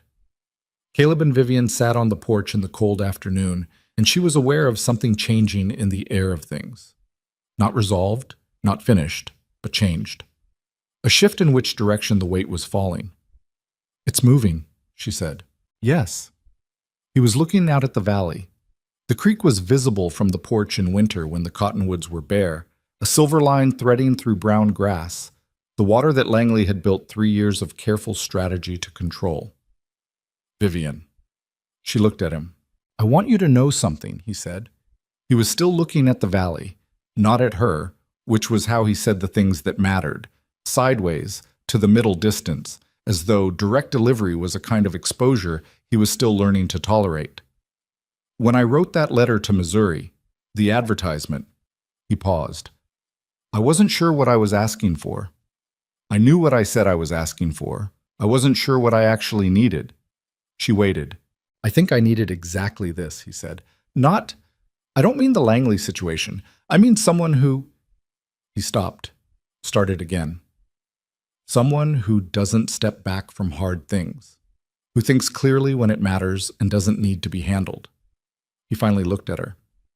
I've been alone long enough that I wasn't sure I had room for another person in how I think about things. Turns out I did. I just hadn't met the right person. It was the longest speech she had heard from him, and it cost him something to give. She could see that.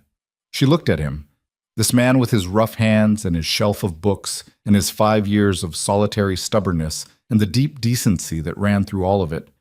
And she thought about Missouri, about the life she had left, about Harold, who had patted her hand, about her father saying the people who get beaten are the ones who don't know the shape of the game. She had known the shape of this, not perfectly, not without doubt, but she had known it well enough.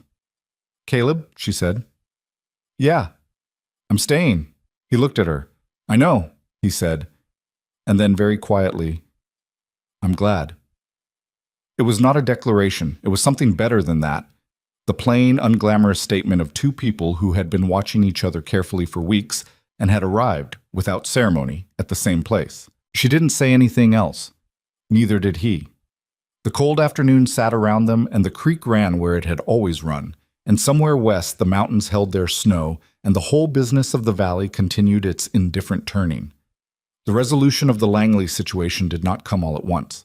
It came the way most things come in the real world, in pieces, over days, through a process that was neither clean nor satisfying, but was, eventually, sufficient. Judge Alderman opened a formal inquiry on the following Tuesday.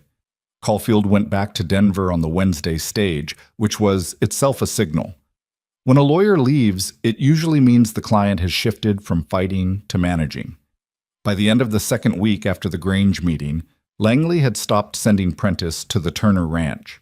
The Tribune piece ran in Denver on a Thursday, 3 weeks after the meeting, under Ed Riordan's byline, and it was thorough and specific and dispassionate, the best kind of journalism, the kind that doesn't need to tell you how to feel because the facts do it plainly enough. It described the pattern of survey discrepancies across all 3 transfers. It described the methodology. Caulfield's fingerprints were on the language, identified by comparison with other documents he had filed in the state. It described the Gus Harmon barn fire, carefully framed as an unresolved matter that the inquiry would examine, with Alderman's name attached as confirmation that the inquiry was real. Langley's name ran in the Denver Tribune.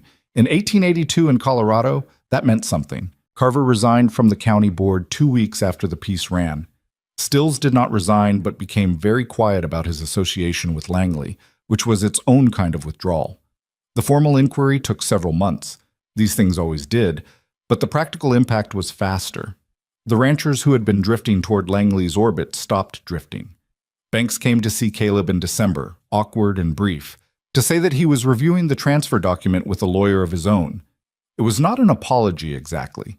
It was the closest Banks could manage, and Caleb accepted it at that value. Morley's case was simpler legally. The boundary discrepancy was documented and clear enough that Caulfield, calculating the exposure, negotiated a settlement before the inquiry formally addressed it.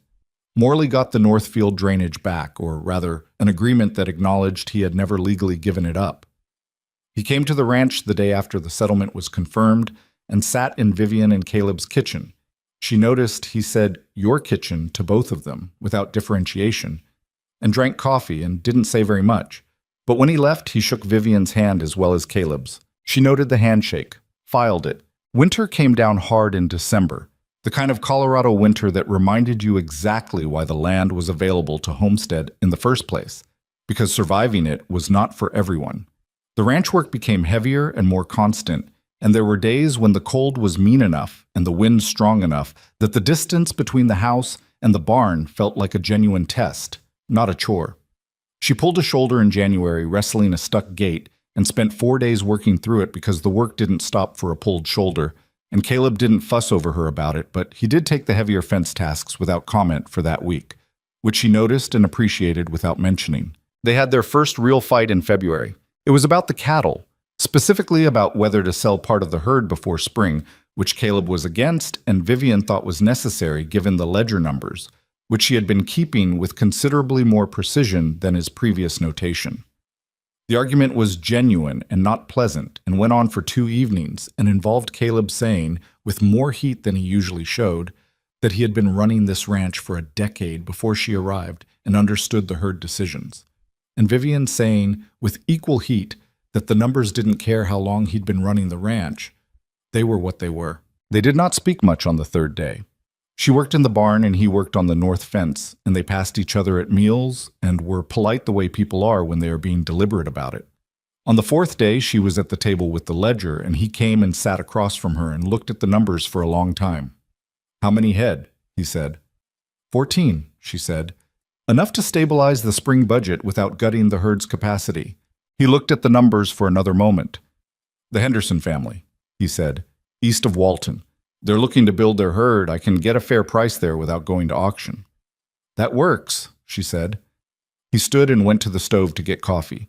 Over his shoulder, he said, "You were right about the numbers." She said, "You were right that you know the herd. The Henderson sale was your call, not mine."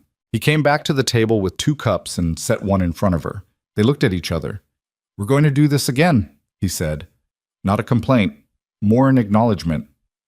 "Probably," she said. "We're both stubborn." "You more than me."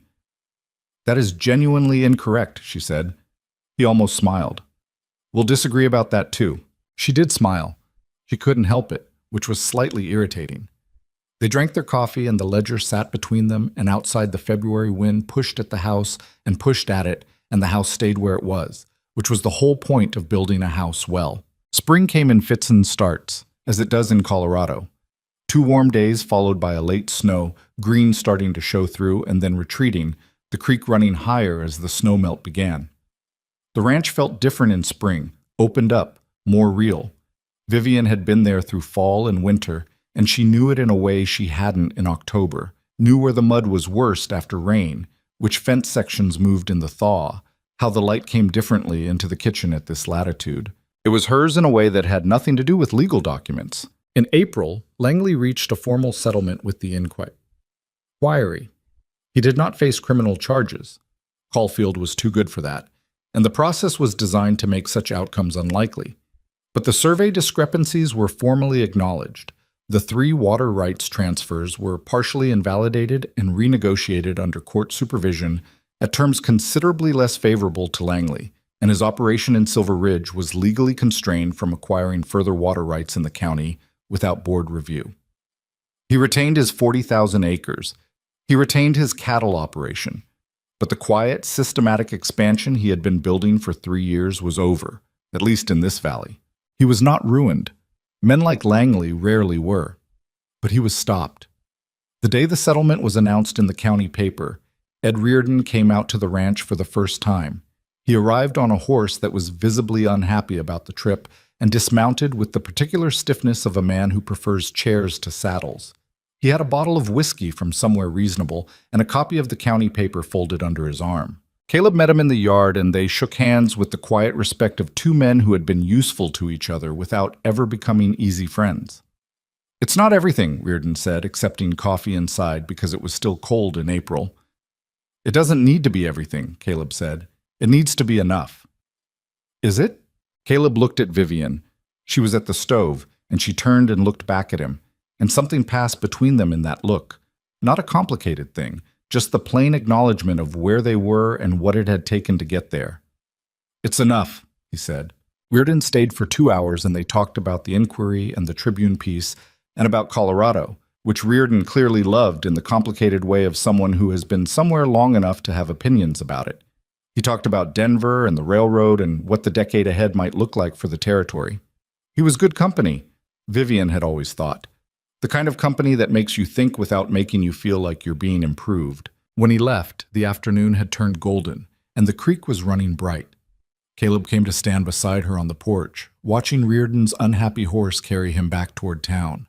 They stood without touching, which was still how they usually were, side by side, a reasonable space between them.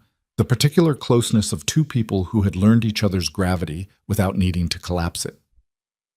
"I need to tell you something," he said. She waited. "I went and saw the county clerk this morning, before Reardon came."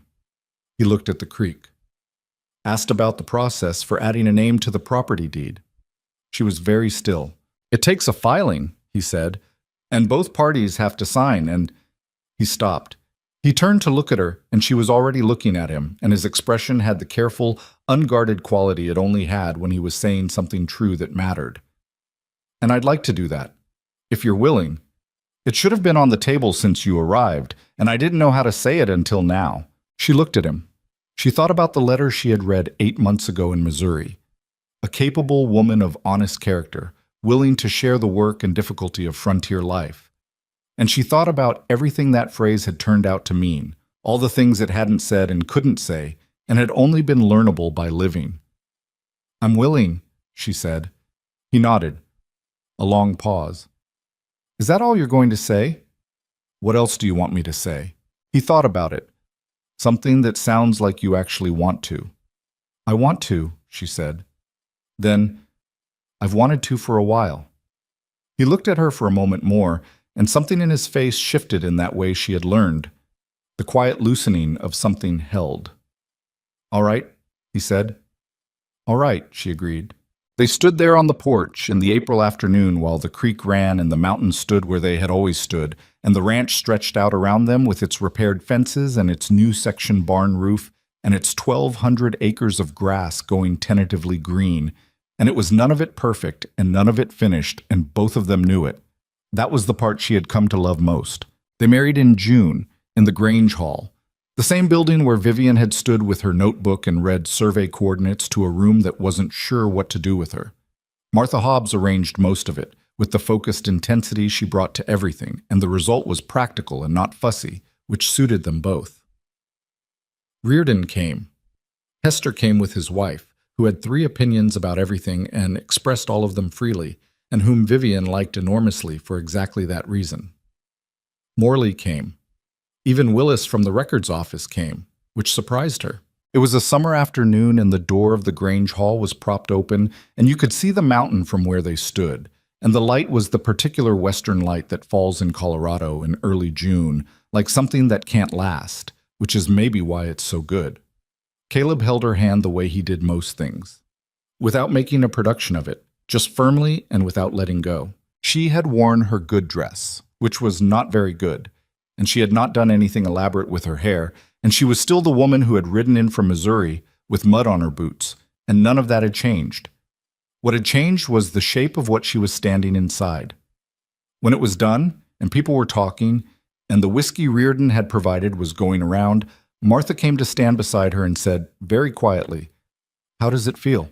Vivian looked at the room, at Caleb across it, in conversation with Hester, listening with the careful attention he gave everything. At the door propped open to the mountain, at the Grange Hall that had been the site of the hardest night she had spent in Silver Ridge and was now this other thing. "Like I'm exactly where I decided to be," she said. Martha considered this. "That's better than most people get," she said. "I know," Vivian said. "That's why I said it." The years after the wedding did not slow down. That was the first thing Vivian would have told anyone who asked, that she had expected life to settle into something more predictable once the Langley matter was behind them, and it had not, and she had eventually stopped expecting it to. The ranch grew. Not explosively, not in the way of men who borrow too much and expand too fast and end up selling under duress a decade later. It grew the way things grow when two people make careful decisions consistently over time.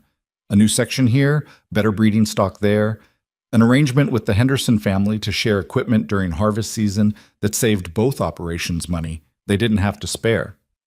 By 1885, the herd was nearly double what it had been when Vivian arrived. By 1887, they had added a proper bunkhouse for the two hired hands they could now afford, and Caleb had rebuilt the main barn from the foundation in a project that took most of a summer and resulted in a structure that would stand for 50 years. They had their first child in 1884. A boy they named James, after Vivian's father. He came into the world on a February night during a hard wind, delivered by the doctor from Walton, who arrived with 45 minutes to spare and left before breakfast, and he was small and loud and entirely himself from the first hour. Caleb held him with the particular terrified tenderness of a man who had spent his adult life being competent and had just been handed something that competence alone would not be enough for. "He looks like he's angry about something," Caleb said. "He's just arrived," Vivian said. Give him a minute." 2 years later came a girl, Clara, who was quieter than her brother in infancy and had her father's eyes and her mother's habit of watching everything before commenting on it. By the time she was 3, she was following Vivian around the ranch with the solemn purposefulness of a small person who intends to understand every part of a large operation. The children made everything harder and nothing worse. That was how Vivian thought of it in the honest hours, when she was tired enough to think without the softening filter that parenthood sometimes applies to itself. The work was the same work, and it still needed doing. And now there were also two people who needed constant attention and made noise at inconvenient times and broke things and got sick in January when the roads were frozen and the doctor was 40 miles away. Caleb was good with them. Patient in the specific, unshowy way he was patient with young horses, which was not a poetic comparison, but an accurate one. He taught James to ride at 4, and James fell off twice and cried once and got back on. And Caleb said nothing about any of it, just waited, which was the right response. What Vivian had not expected was how much the writing would matter. It had started practically. The detailed accounts she had kept during the Langley investigation, the organized summaries she had given Reardon. After the settlement, she had written a long piece for the Gazette at Reardon's request, describing the water rights process and how small ranchers could protect themselves from the kind of systematic manipulation Langley had attempted. It ran in 2 parts over 2 weeks, and she had thought that would be the end of it. It was not the end of it. Letters came. 3 in the first week after the piece ran, then a dozen more over the following month, from ranchers and homesteaders across the county and beyond it. People in situations she recognized, people facing different versions of the same problem, people who had questions she could actually answer. She answered every letter. It took evenings she didn't really have, at the kitchen table with the lamp and the notebook that had become a permanent fixture of the table's landscape, and Caleb never once suggested she had better things to do with her time. He did one evening bring her a better lamp, better oil too, set them down without comment, and went back to his book. By 1886, she was writing a regular column for the Gazette, practical, specific, about land rights and water law and the particular pressures facing small operations in the territory. Reardon had retired from active journalism by then, but consulted on the pieces with the enthusiasm of a man whose interest in the work had survived the loss of the title. He was living in a small house at the edge of Silver Ridge, writing his memoirs and having opinions, and he and Vivian met once a week at Martha's to go over whatever she was working on, and these conversations were some of the best of her week. "This section is too careful," he told her one October afternoon, pointing to a paragraph she had softened for fear of stepping on county board sensitivities. "You know what you mean to say. Say it." "The board has to live with what I write," she said. "The board has to answer to what you write," he said. "That's different. Stop protecting them." She rewrote the section, and it was better, and she knew it was better, and that was the particular instruction Reardon gave repeatedly. Trust the version of yourself that knows. The drought began in the summer of 1888. It did not arrive dramatically. That was the treacherous thing about drought. It was the absence of something. And absences accumulate quietly until one day you look at the creek and notice it is lower than it was last week, and the week before, and the week before that, and you try to remember the last real rain and can't quite place it. The grass went from brown in the heat to a different kind of brown, the resigned brown of grass that has given up. The creek dropped by August to a level Caleb had not seen in 15 years. By September, 3 families east of Silver Ridge had sold their herds at bad prices because they couldn't water them. 2 more were considering it. Vivian had been watching the water levels since June. She had also been reading. She had written to the state surveyor's office in Denver and to an agricultural engineer at the Territorial College in Boulder, whose name she had found in a technical paper about irrigation systems in dry years. She had the surveyor's maps of every property in the county, which she had long since memorized the relevant sections of. She had been sitting with a problem that had no clean solution, only a set of imperfect options, each of which required people to give something up in order for everyone to survive. She called the meeting herself. Not at the Grange Hall this time, at the ranch.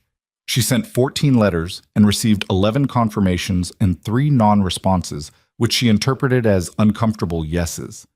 Caleb set up chairs in the barn because it was the only space big enough, and Clara, who was 2, sat on his lap through most of the meeting and was bribed into silence with dried apple pieces. Vivian stood at the front of the barn with a map she had drawn herself, large enough to be visible from the back row, showing the creek's current levels and projected future levels if the dry pattern continued, and the property lines of every ranch that depended on water from the system she and Caleb sat at the top of. "We have enough water for everyone in this valley to survive this drought," she said, "if we share it correctly.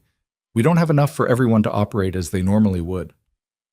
The room was quiet, the way rooms get when people are being told something they know and have been avoiding knowing. "What I'm proposing is a rotation system," she said, "based on acreage and herd size.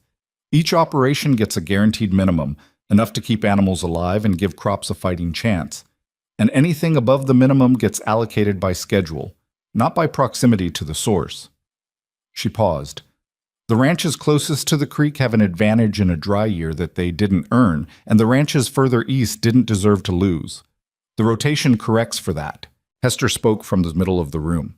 He had aged in 6 years. They all had. But he still had the same direct quality. "Who manages the schedule?" "I'll draft it," Vivian said. "Anyone who disputes their allocation has 30 days to bring evidence to a committee of 3 ranchers chosen by the group. No single person decides." She looked around the room, including me. "What about the cost of maintaining the diversion channels?"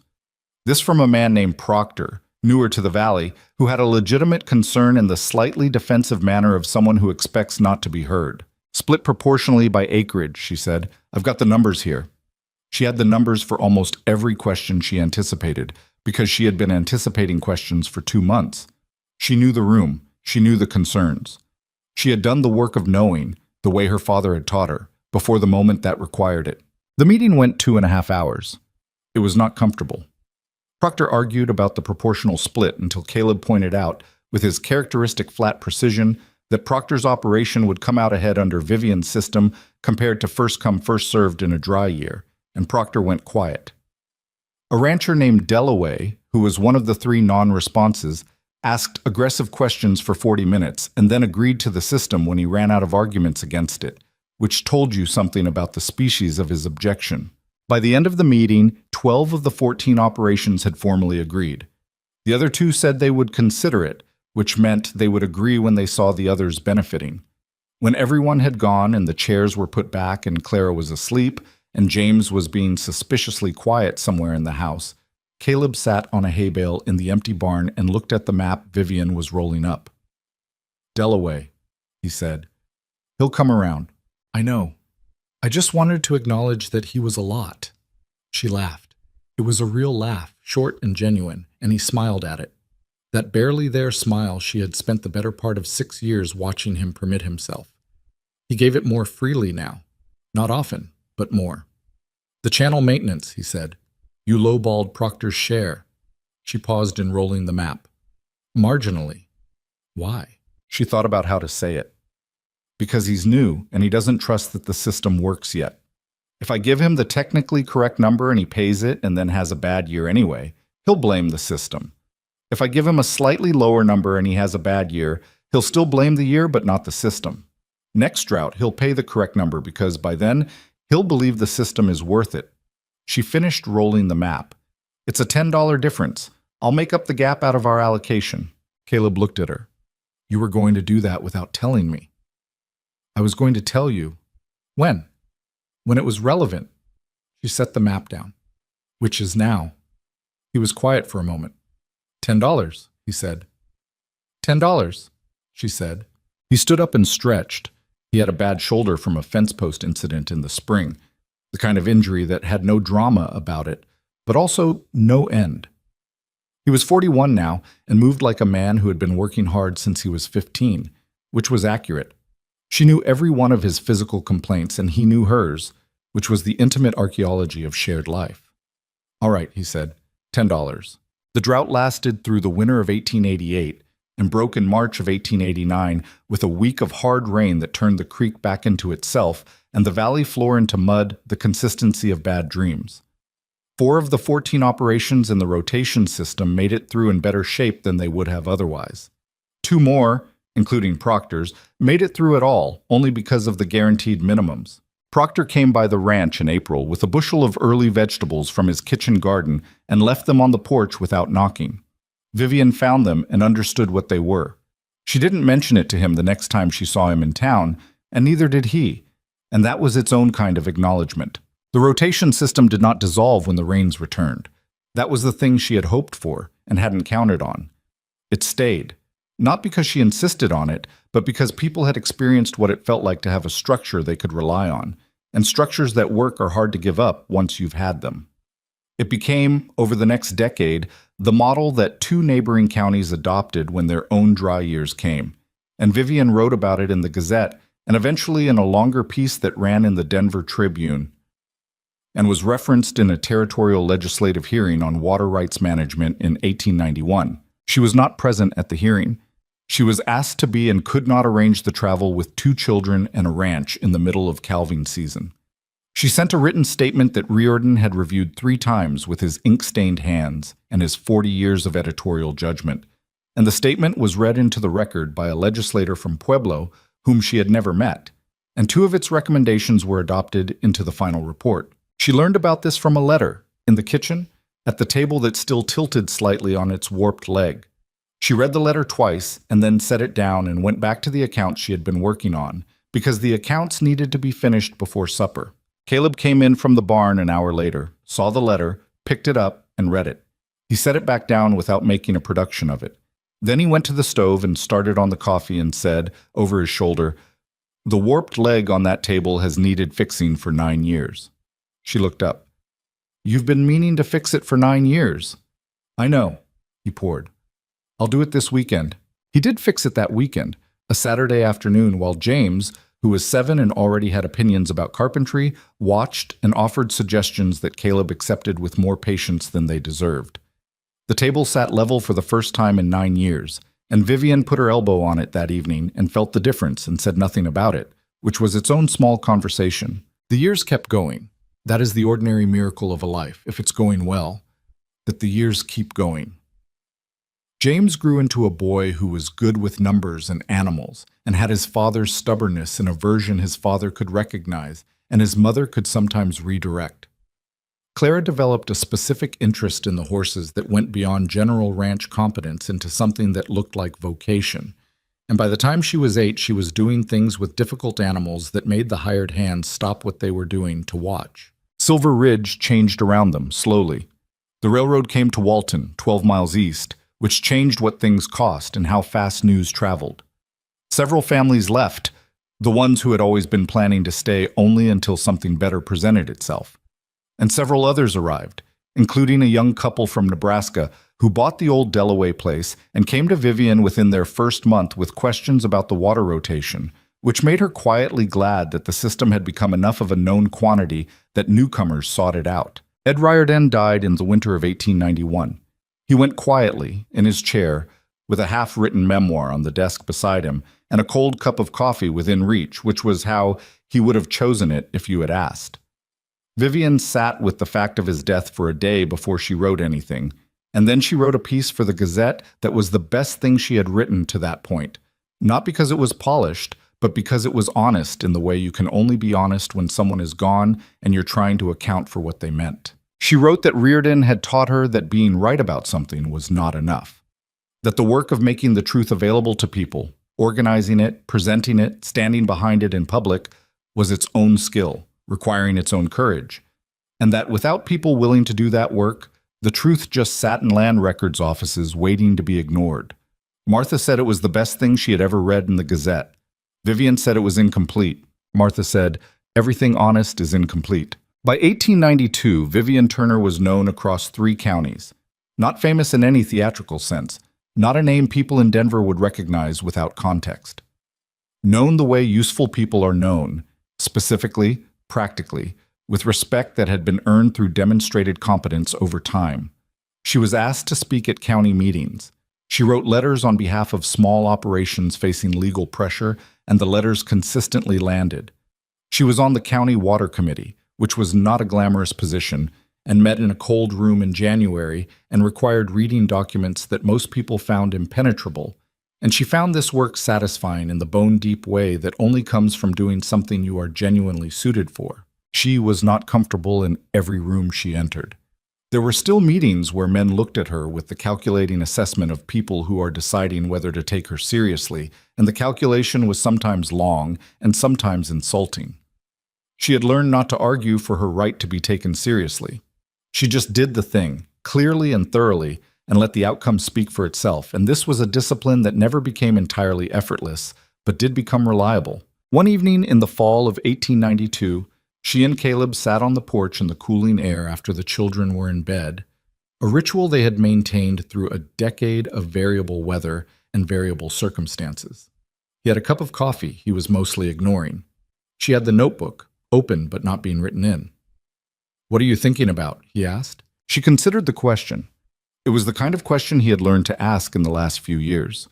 Not what are you working on, or what needs doing, but what are you thinking about, which was different and took longer to answer honestly.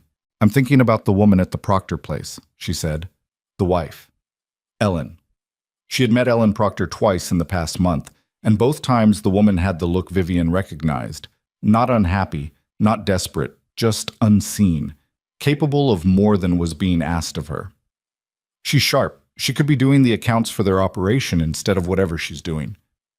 "Have you said that to Proctor?" "I've said it to her." She paused. "She said Proctor doesn't think it's her place." Caleb was quiet for a moment. "What did she say when you told her about your situation?" Vivian looked at him. "You think I should tell her?" "I think you already are," he said. "By being what you are. By being visible." He looked out at the dark valley. "I grew up in this county. Knew it before you arrived. And some things are just different now, in ways that have your name on them, whether or not the name is attached." She looked at him, this man who had needed a partner and written an honest letter to find one, who had the decency to mean what he said and the rarer decency to say what he meant, who had never once, in 10 years, asked her to be smaller so his life would be simpler. who had repaired the table. "I came here for a fresh start," she said. "That's the honest version of why I came. Missouri was too small, and Harold was going to pat my hand for the rest of my life." He almost smiled. He had heard the Harold story twice and found it consistently useful as a reminder of what had been at stake in his advertisement. "I didn't come here to change anything," she said. "I came here because I needed to find a place where I fit. And then the place had problems, and the problems needed fixing, and I knew how to help fix them, so I did." She closed the notebook. "I don't think of myself as brave. I think of myself as someone who can't leave a wrongly filled out document alone. It's a compulsion, not a virtue." Caleb looked at her, and the almost smile became a real one, rare and plain. "You can call it whatever you want," he said. "The result is the same." The night was clear and cold the way Colorado nights are clear and cold. The sky absolutely full of itself, stars from edge to edge, the mountains a darker darkness against the dark. The creek ran where it had always run, lower than a wet year and higher than a dry one. The ordinary water level of an ordinary year, and the ranch lay around them in the dark with its repaired fences and its full barn, and its 2 children asleep inside and its 1,200 acres of grass going brown with the season. She had built this. Not alone, never alone, which was the point. Which had always been the point. But she had been here for the building of it, and the building was real, and real things are not nothing. There is a particular kind of person who walks into difficulty the way other people walk away from it. Not from recklessness, not from the absence of fear, but from the specific conviction that looking clearly at a problem is always better than looking away. Not because clarity makes things easier. Usually it makes things harder. But hard and honest beats easy and wrong. And that belief, held consistently over time, has a way of accumulating into something. Not a perfect life. Vivian Turner would have been the first to say so. The shoulder pulled in January 1884, never fully healed. The argument in February about the cattle was one of dozens they would have over the years. And some of them she won, and some she lost, and some of them they both lost, and had to renegotiate from the rubble. James went through a period at 13 of being aggressively contrary about everything, and Clara had a year at 10 of being cruel to the horses in small ways that required a long and painful correction.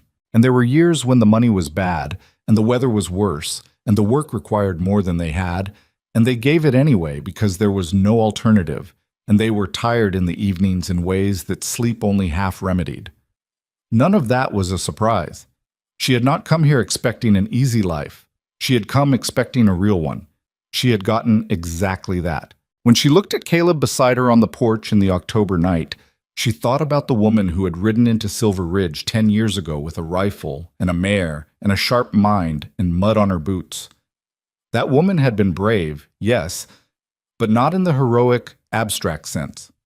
Brave in the specific, unglamorous way of someone who had looked at 2 options and chosen the harder one because the easier one required her to be less than she was. The lonely rancher had found the partner he wrote for. The woman who needed more room than Missouri offered had found it. And somewhere in the process of 2 people deciding to be honest with each other and stay, a community had become something slightly better than it had been before. That was not a small thing. Vivian Turner did not think it was a small thing. She thought it was actually the whole thing. The way that every large change is made of smaller decisions, each one unremarkable in isolation, each one the necessary precondition for the next. You choose honestly. You do the work. You stay. And the years keep going, and the creek keeps running, and the mountains stand in the dark where they have always stood, and the life you built with your own hands is there in the morning when you wake up. That was enough. It was more than enough. It was everything.